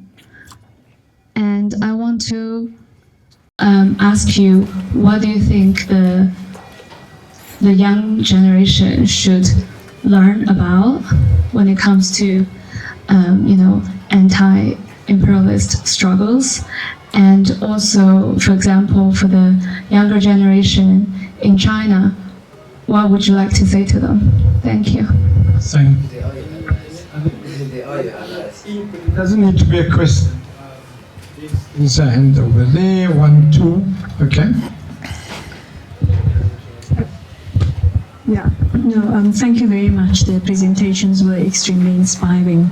I think when you spoke about Comrade Marius and His Excellency spoke about the platforms of cohesion, and in Cuba I interpreted and understand because I saw this too with the brigade. We were the first African brigade that went to Cuba about 30 years ago, if not exactly 30 years ago, and Fatima was a part of that brigade.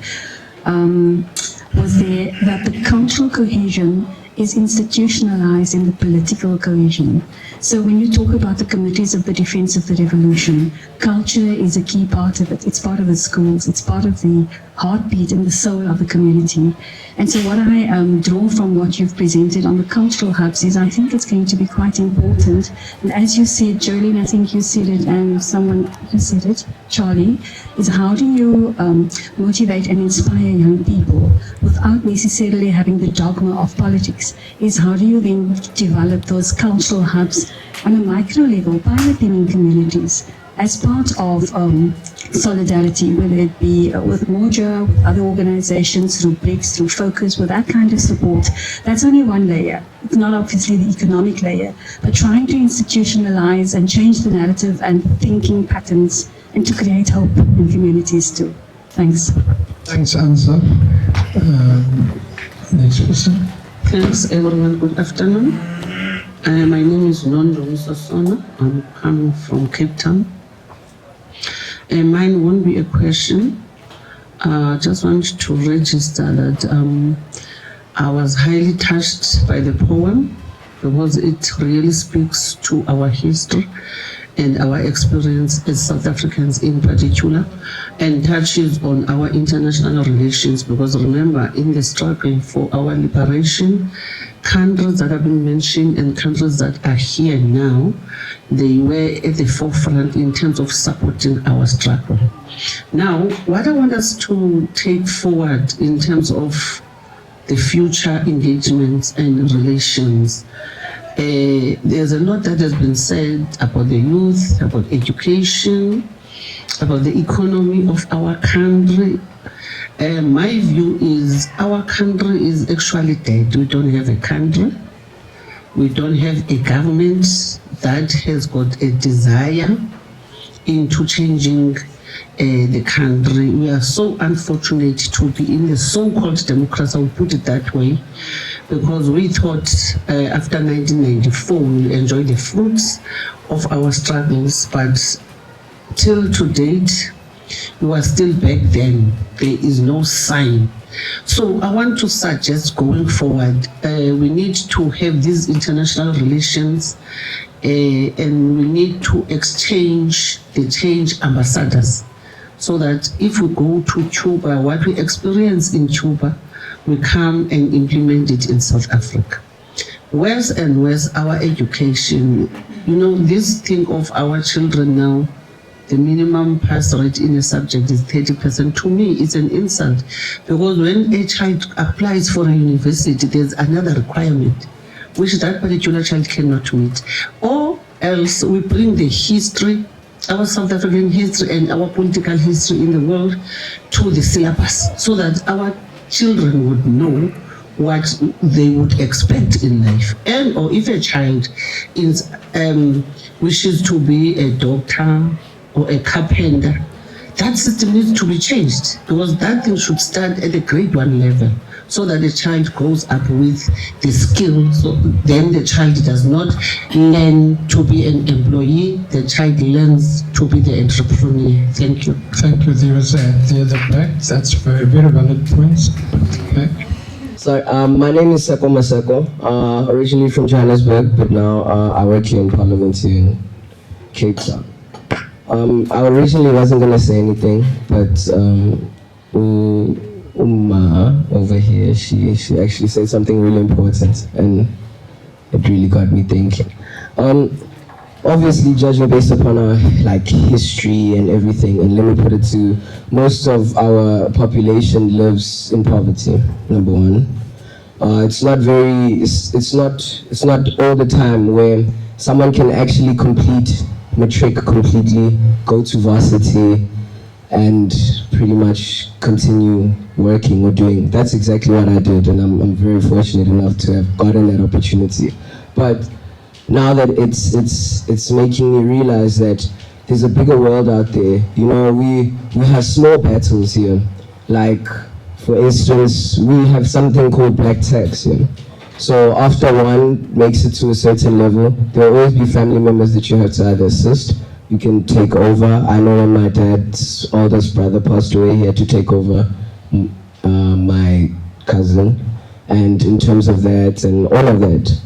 So when we speak about trying to keep culture and everything preserved, it really stems from protecting whatever little that we had. And now that it's growing and you can actually tell between the nuances, of course, that there's influences everywhere. I would love to see more of international relation engagements, especially like this, with people other than just us. Just like I was speaking about the rural communities, anything. I'll give you an example. You know, I was in Eastern Cape in December. I was in Eastern Cape for December, and then it happens where people are not even used to speaking to another person from outside of the country besides Swaziland, Lesotho, or our neighboring bordering countries until they maybe turn 21. And if that happens from 21, okay, apologies, yes, but even from 21, and by that time we've already experienced and seen different things. But if we actually do start from a younger age, where we do actually even have programs of exchange, more of our people can go that side, more of you people can come here as well. And yeah, but that's all I got. Thank you, and that's from a young person. The issue of these exchanges, do you want to just mention the type of exchanges, and especially where young people can learn from? But I want to latch on to the first thing that you said, because if I wasn't in focus, I would have started the young pioneers. And I think that's where Cuba starts, with the young pioneers. And I know one of our oldest comrades, because we had the children's movement, Marcus Solomon, which many of you in this room know, he's still trying to convince us, Fatima, we must do the young pioneers, because when he was in Cuba, he got an honorary membership for the young pioneers. So I'd want to say that we have to consider with exchanges and thinking about how do we build an organization of young pioneers, because it inculcates that kind of respect and dignity, love for music, for people. Because we talk about the young people, then it's already almost, So, and that's what I wanted to add to the conversation, is about Cuba starts really from the cradle to the grave. And now I'm going to start the 160 Club. Is it 120 Club? Which is for the old people, right? That Cuba has. But the exchanges, and I think that's very important. We've had, there's a brigade coming up, an international brigade, which is organized by the Cubans and invite people from all over the world to come to the Mayday Brigade. So that's one exchange, and it's intergenerational. Unfortunately, usually it's about people who has money that can go, and it's about, because it's quite expensive, but also we have fundraised always to send a young person. And one of those young people I was sharing with Marius, who went on our first brigade when she was a high school kid. She's not involved in politics, but what she learned in Cuba, she's sponsoring the food for our event tomorrow. It never left her. That impression that it has 30 years later. So I think getting people to participate in intergenerational conversations and brigades, and the International Brigade is one of them, but also us organizing local brigades. The last one that we did was kind of a cultural brigade. It really was going to the museums, to the film industry plays, to music plays, because I think we've been, we wanted a bit more than the politics. And again, that was intergenerational, very small. We had many challenges, but I think that is a good thing. I think organizations and people should organize themselves. And I think we need to fundraise to be able to send people who are not the people who has the money. Thank you. Thanks. These and at the back of the note. Yeah, thanks so much, Fatima. Good afternoon, everybody. My name is Razak Johnson. I live in Menenberg, so don't be alarmed. I'm cool.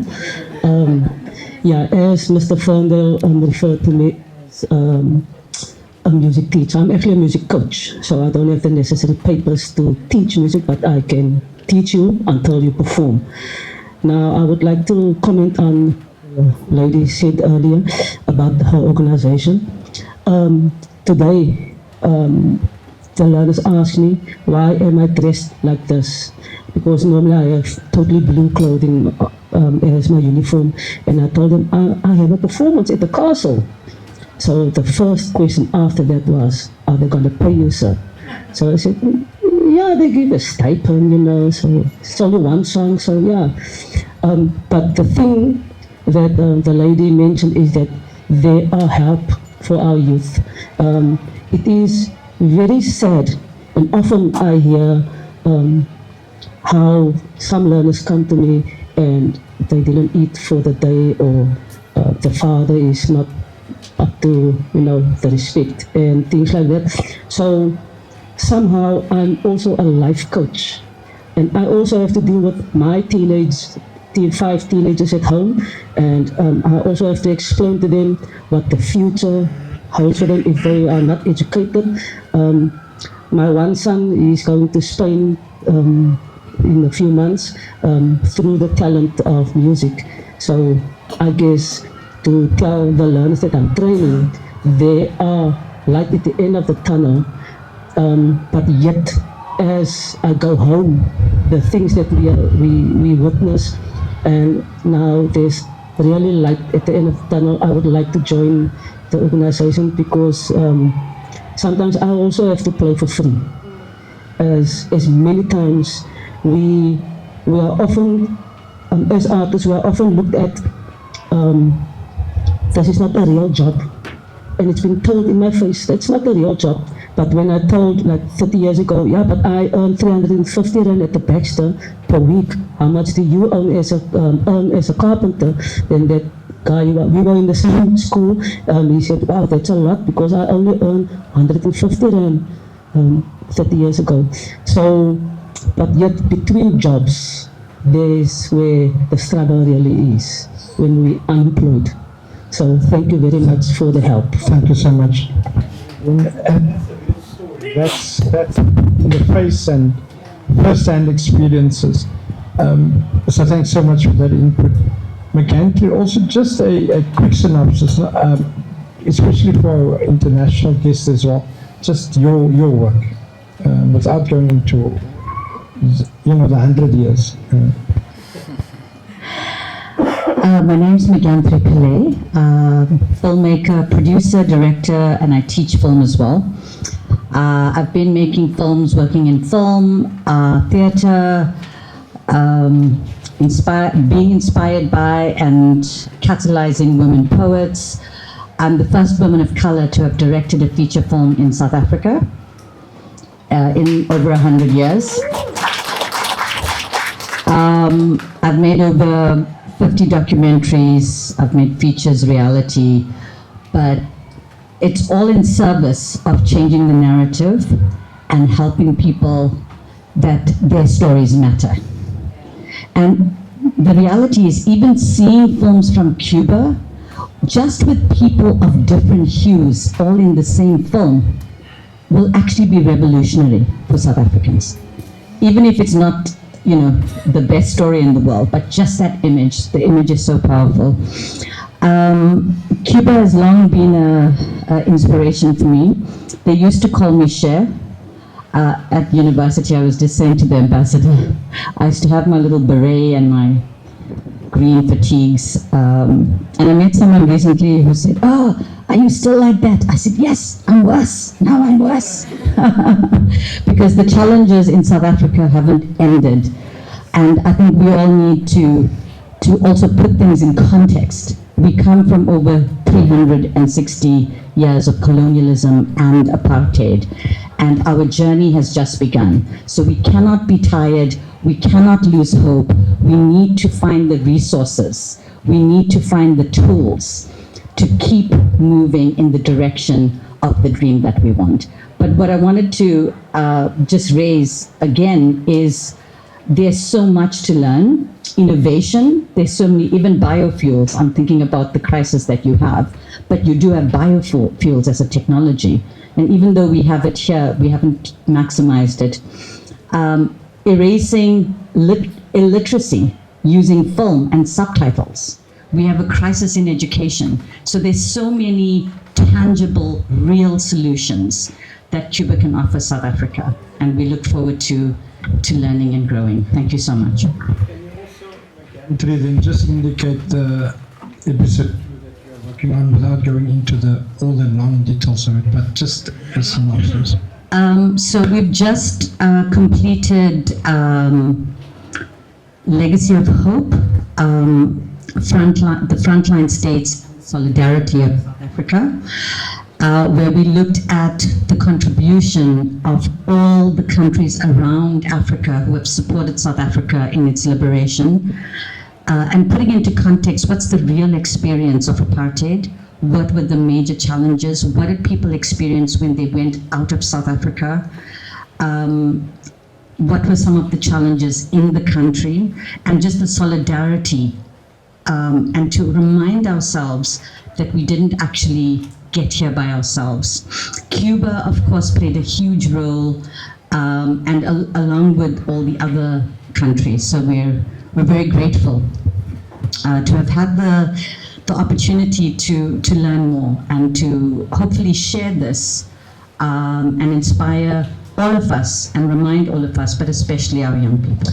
And the irony is, I think again, Saaliegah talked Jolene them about the short notice story. The irony is, in Legacy of Hope 2, there's a short clip of the ambassador. Yes. And he wasn't even notified before the time. We had a meeting and said, by the way, just do an interview quickly. So it's a practice. No, but in all sincerity, we only agreed on the date on Friday. We actually only agreed on the date of this on Friday because the ambassador had time today. And I think David McKinn, those of you that know me, if it was a Friday, I tried to convince the ambassador, let's do it a Friday because I knew we were going to have a big party after such a event, but unfortunately I had to go to an activity. So it's about people, it's about the relations, it's about networking, it's about pulling together. Thanks so much for that, Magenta. Any one or two last? There you are. Thanks so much. Good afternoon. My name is Brian Brito. I'm the Second Secretary for Political Affairs at the Embassy of Cuba. Well, a few minutes ago, I'm not pretty sure if you witnessed it, but my boss asked me, do you want to speak? And everybody knows what it doesn't mean in perfect English and Spanish, so I do love my job. Well, I just wanted to highlight that, unfortunately, we are losing the battle of ideas. Commander-in-Chief Fidel Castro taught us that we can't lose the battle of the ideas. I'm mentioning this because now everybody has mentioned here the young generations. And unfortunately, we are losing the battle of ideas because now we have Netflix and we have skincare and we have Taylor Swift and this kind of stuff. And people have less and less time for reading books to learn about the founding fathers of the South African nation, to learn about Walter Sisulu and Nelson Mandela, to read a book. When was the last time we read a book? Because now we have Netflix, you know? So we need to change the way that we address the young people, the young generation. We need to change the approach that we make to them. Because nowadays people think that what is happening in the world is not affecting me. So if it's not affecting me, it's not my problem. I'm just going to keep with Netflix and Taylor Swift and so on. So, because what is happening in Palestine, it's not affecting me. The bombs are not affecting me. The kids that are dying in the streets, they are not my relatives. So it's not my problem. So every time it becomes harder to people to believe, to people to be politically involved. And that's especially what we have to do. This is something that we need to address. This is something that we need to change. So I just wanted to everybody here to join us, to join the progressive movement, and to be politically involved, to try to, you know, to make a difference, to make a little step to be the difference. So thank you so much. Thanks so much. Thanks. Please, just to him there. So I just have the idea that I don't want to speak. I'm going to lean into that gentleman there. But also then it was mentioned that the young people is distracted. And I am Cheston Barkis. I am from Igshaan Ravensmead, and I too have an entity in construction.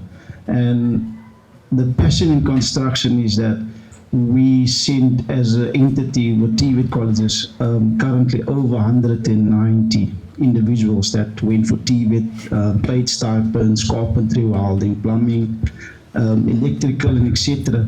And these associations that we build is in that direction where we say that enough is enough about a truck or a pipe in their hand. And I was one of that individuals on that corner. It took me to witness how my little one grabbed the pipe one day, and she's 13 years old today. And it took me that courage to move in that direction, to say that I can do something better. And with construction today, with the brought up of how you need to use a hammer, how you need to use a screwdriver, it is identity for me today to say that if our lighties in our local community can't be theory educated, or they're not fast in that space, I'm going to make it my mission to give them a practical skill. And that is why we in Igshaan Ravensmead is saying that a skill set is the next generation of entrepreneurs. Thank you. I'm handing over now to responses, and I want to start with Igshaan because he also have an ambassador waiting for him. Igshaan, response. Thank you, Comrade Marius. We have the Cuban ambassador here, but there's also the Malaysian ambassador that has just arrived now, and that I will have to go see to, because we're having a gala dinner for the Malaysian ambassador tonight. So we got a lot of the Global South people here, and I'm hoping that this is not the end of this type of dialogue. But having Marius here, I don't think it will be the end.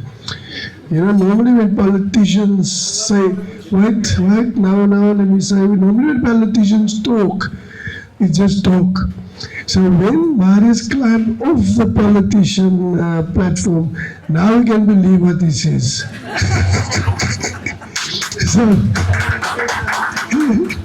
So the point is, I'm confident, you know, there's excellent will in this room, there's excellent brains in this room, and with that type of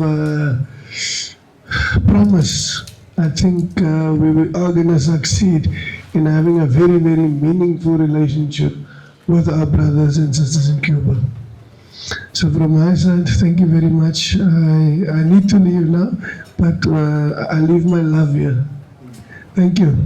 Good evening.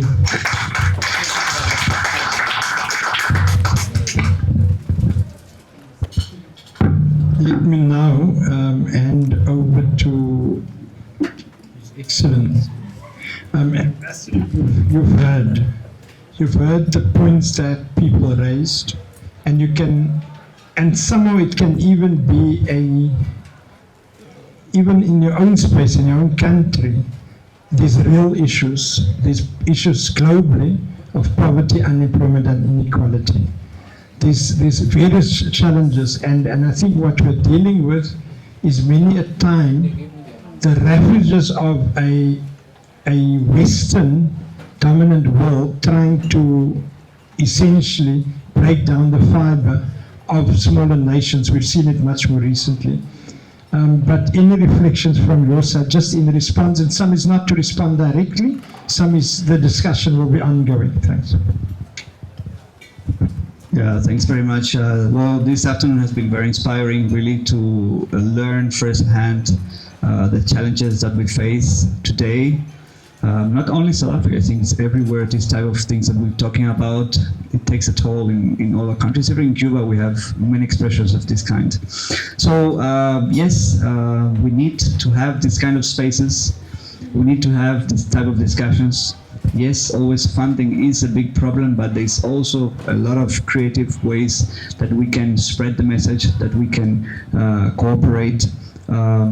She was talking about showing even the simple act of showing a movie amongst different wide-thinking collective people can become an inspiring source. Listening to music is also a way to come together, and those things do not take much resources. It just takes a collective effort to maybe organize, to maybe mobilize, to maybe make it more knowledgeable to the people that these type of things can be done.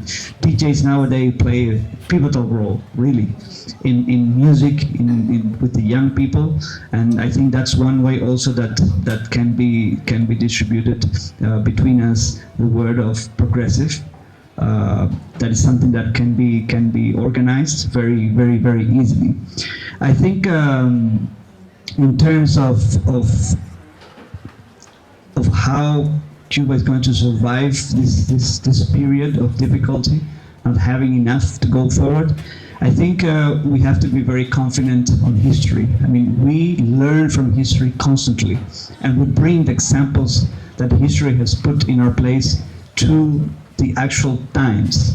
So I want to send a message of assurance that Cuba, as a beacon in the progressive world, will still be there, always will be there. Our foreign missions are all ramped up in its work, in mobilizing and exchanging and working. This is also part of that effort that we're doing. So we really think that with a push from friends and new friends that come to the table, we can be able to all together survive the push of the anti-imperialist movement. For the young generation, I think we have to use, of course, the ways that they receive information, the ways that they consume the information, the way that they manage their social relations, their social skills. We have to be there. We have the task, of course, of having young people also do that exchange. I mean, here I can see many people who are young and that they can interact in that world. Even us at the embassy, you can see that the age is not quite high, but we're still very committed, and that is something very important. Commitment to a cause. It's true that we don't always have time to read a book, but we always have time to listen to each other in a more meaningful way. So this type of exchanges, this type of programs, Marius, are really very good in having that projection. From our side, a full disposition to have these exchanges in other moments. I'm an ambassador, but my embassy is fully staffed. We have fully able officials to exchange. It doesn't have to be, I mean, we work in the embassy as a collective unit. We don't have people working for an ambassador, we have people working for a cause, for a revolution, for a movement, and they're all highly qualified to do that. So count on us to have that exchange, either be it virtually on the presence. We can also do that for sure. So my last thought is very thankful to have been here today with you. I think there are a lot of ideas that we can implement. These ones of showing films, having music nights, having cultural exchange, we can have with a little bit of knocking on people's doors, bring somebody from Cuba, send somebody to Cuba. The brigade for that the comrades from Focus were speaking about are an excellent opportunity. To gain people to the movement, because once they go to Cuba, everyone goes to Cuba, they can learn firsthand what they maybe heard as what would be happening, or even just to learn that what they read or what they see in the press or what they see in the YouTube reels are not exactly the right scenario that we are living in Cuba. So all those options are there. We just need to coordinate and have a better understanding in this regard. So thank you very much. Hope to see you again, either here or in Pretoria. Thanks. Thanks so much. We'll have one last item, and just before, I just want to put it together by indicating that, and the ambassador mentioned the issue of culture, film, music, etc. All of us spoke to it, but we did together. Ambassador, I think there's this country and we've got 60 million plus people, but somewhere here in the south of South Africa, we do have music. Our people love salsa, our people love culture and music, etc. And I think that these other provinces, if you go to the Eastern Cape, you go to the Premier. If you go to Gauteng, you go to the Premier. If you go to the Western Cape, it's very difficult that when you knock on the door of the Premier, that he or she, in this case he, would want to embrace a discussion with Cuba. So here we are a people. And therefore I think the relation with a community, I suspect there is an opportunity for further engagement. What we've discussed here, we will package and we will announce when to play it out. So we will not just put it out, we will basically say in 2 weeks from now, and we're going to ask you to really make sure that if you get that link, that's why we ask you contact details. If you didn't, please just send it in. That we will ask you to just send that link forward. And also to the people, your network in the world. If the ambassador and his office can send it to all over, into all the missions, that side, we'll find our way to the Ministry of, which we know, of DIRCO, and making sure that also it gets out in different ways. So let's spread the message. But I want to say that I was asking Saaliegah now, how many years do we have our 94 moment? And it's 32 years only, so wrong. 32 years? Okay. So if you've got 32 years and you've got the centenary, 100 years and the activities there, and you've got Angola 50 years, because I was looking for a right number, but 32 years, it's okay. Because I'm trying to advance a point here. So find a good reason, the South African reason, because 50 years, 100 years, go back to 50 years. The Soweto uprising, the 76 uprising, you were there, obviously, as an old man already, we very young. So 50 years since this 1976 uprising in our country. We've got 50 years from the Angola liberation, and you've got 100 years in terms of the centenary.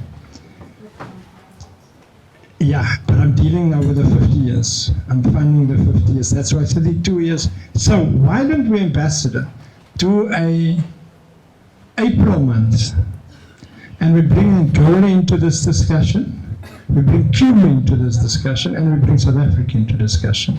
But we're not going to do it in Gauteng, because you've got the premier there in Gauteng that in any case can do it, so they will do what they do. But we would want a film festival, and we will work with Angola. And there China is saying, she thinks that we must find and I'm just messing with you now, we must find a good reason why China is relevant in that discussion, and there would be a good reason for that.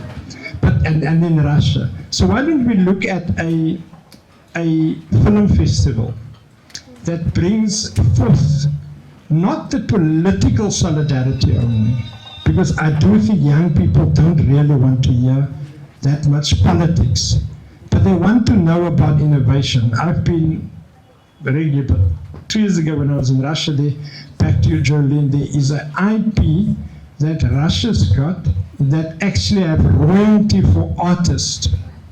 So, and is it Samro in South Africa?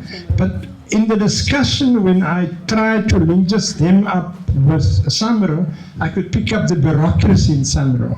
So I then knew you can't really get it right through, because they're looking at structural. But there's a particular IP that Russia already have years back, where if there's a musician playing from the Eastern Cape, a rural area, that this IP can actually track in real time, and it is also on the mechanism. So there's ways that in discussing with each other, we will be finding solutions. And that's the power of a network like this. It mustn't only be community people coming together, because then they will not have the access and information. We must have the state, we must have non-state players, and we must have the diplomatic international community.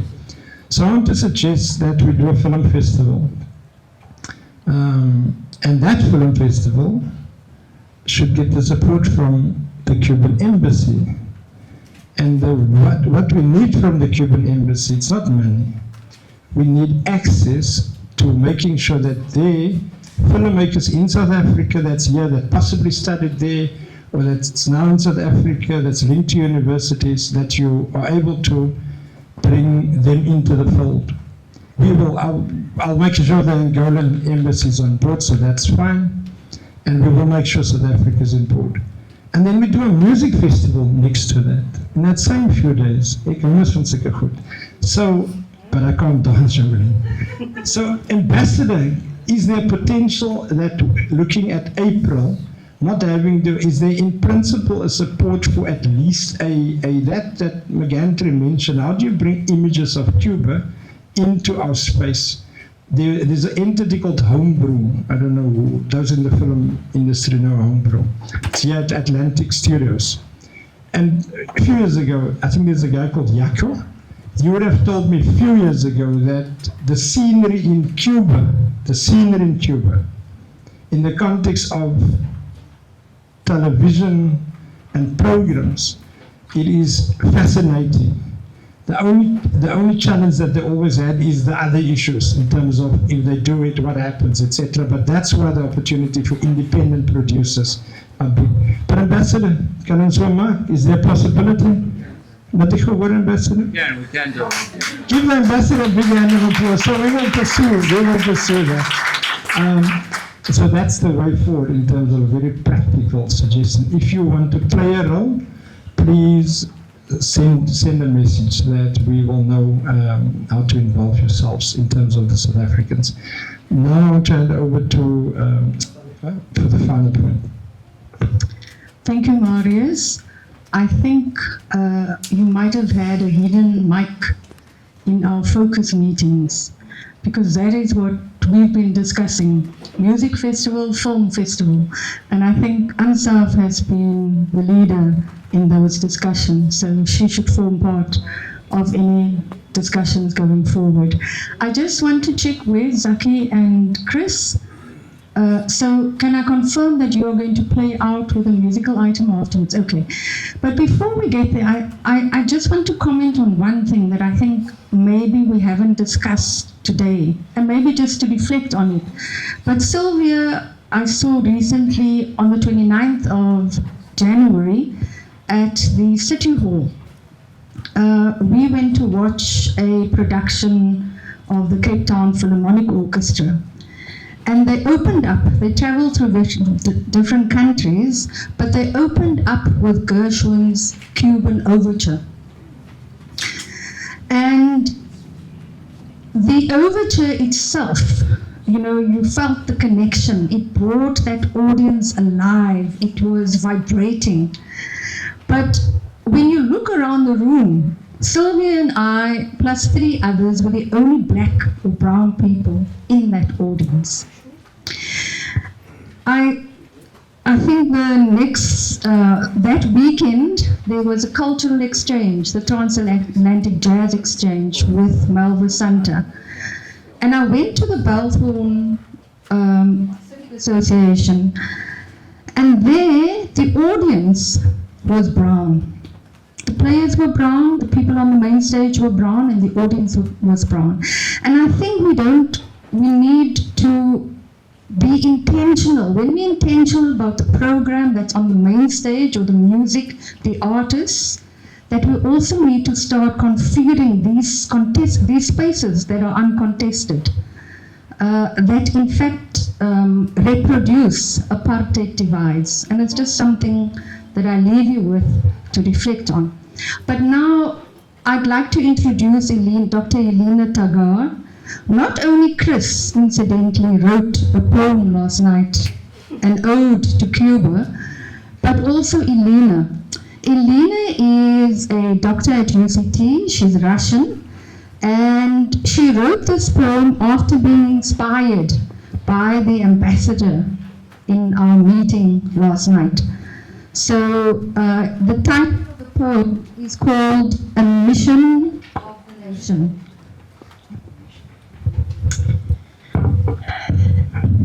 Thank you very much, Your Excellency, Marius, Saaliegah, dear friends.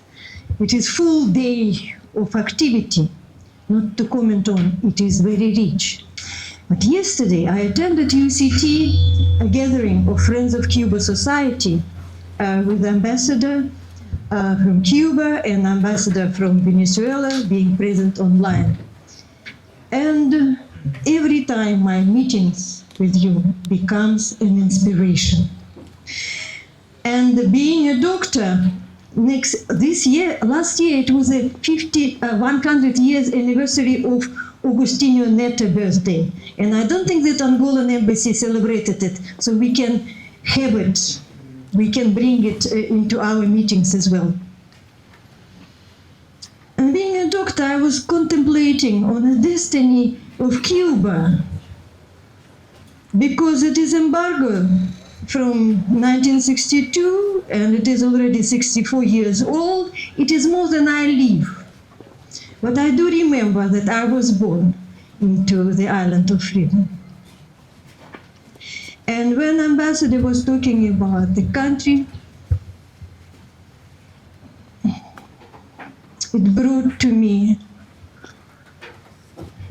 reverence for our life inspiration. And I wrote a poem yesterday, and this morning I wrote another one, a shorter one first. Endurance across millennium. A truth of self-realization. Under embargo. Yet we are free. A lifetime task.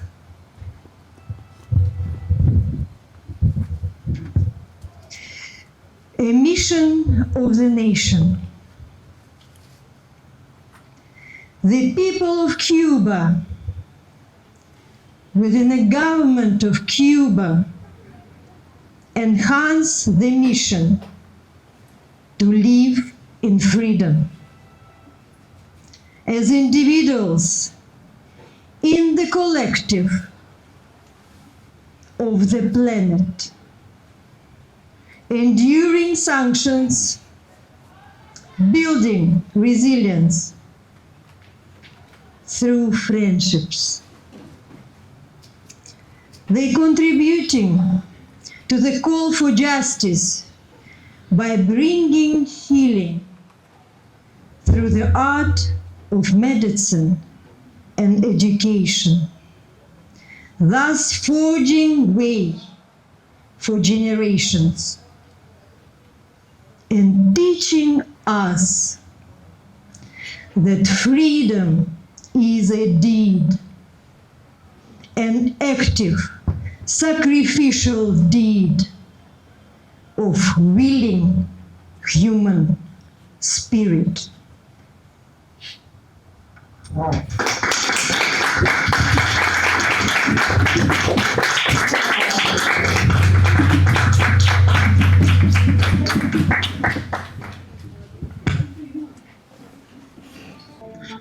Let the voices of the poets speak the truth to inspire revolutions in the art, in literature and science. Create the sparks of a learning culture, dissolve political illiteracy and poverty of leadership. Let the music of Chuchu Valdez vibrate across the globe to create peace from Cuba, across the Americas, Gaza to the Far East. Destroy the hungry capitalist beast with knowledge.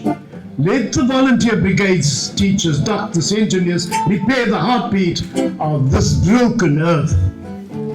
On the brink of a third world war, creating enemies to test weapons of mass destruction, disaster for capitalist greed.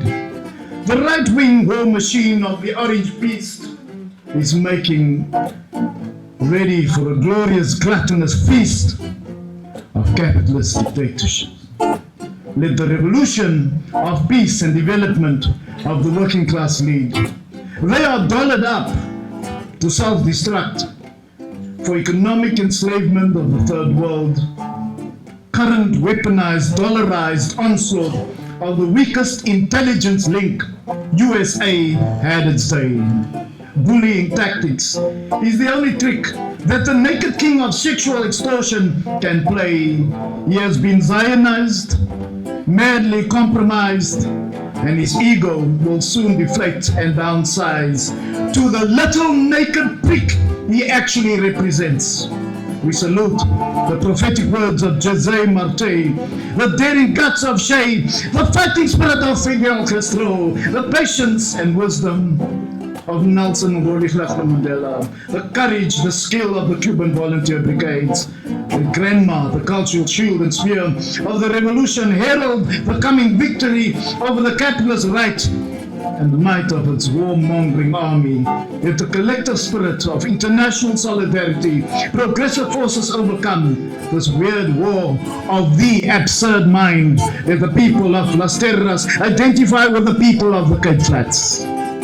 Let the art of freedom fill the dungeons of colonial castles. Ring the bells to set the slaves free from bondage and bad decrees. Let the freedom charter reign supreme from our people, from the slums of entrapment and disastrous failures of capitalism. Let us free our minds and our hearts from international economic capture, the new form of slavery. A luta continua, a luta continua, a luta continua with international solidarity. Viva Cuba, viva! Viva! Continue. Thank you so much. I think we came to the end, and also we want to appreciate each one of you that took time and that actually made an effort to come. But let's spread the message. And as Ambassador, as you will be engaging over the next 2 or 3 days, and as you will go back to Pretoria, We wish you all the best. We wish your delegation all the best, and let's give them and our speakers, Dr. a very big hand of applause again. Thank you so much.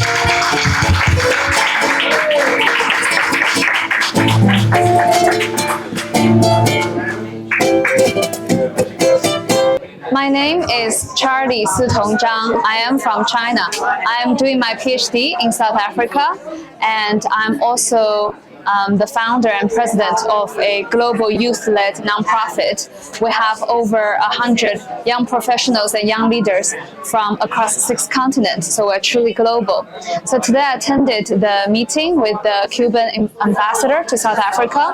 What I really learned is how much we have in solidarity with each other.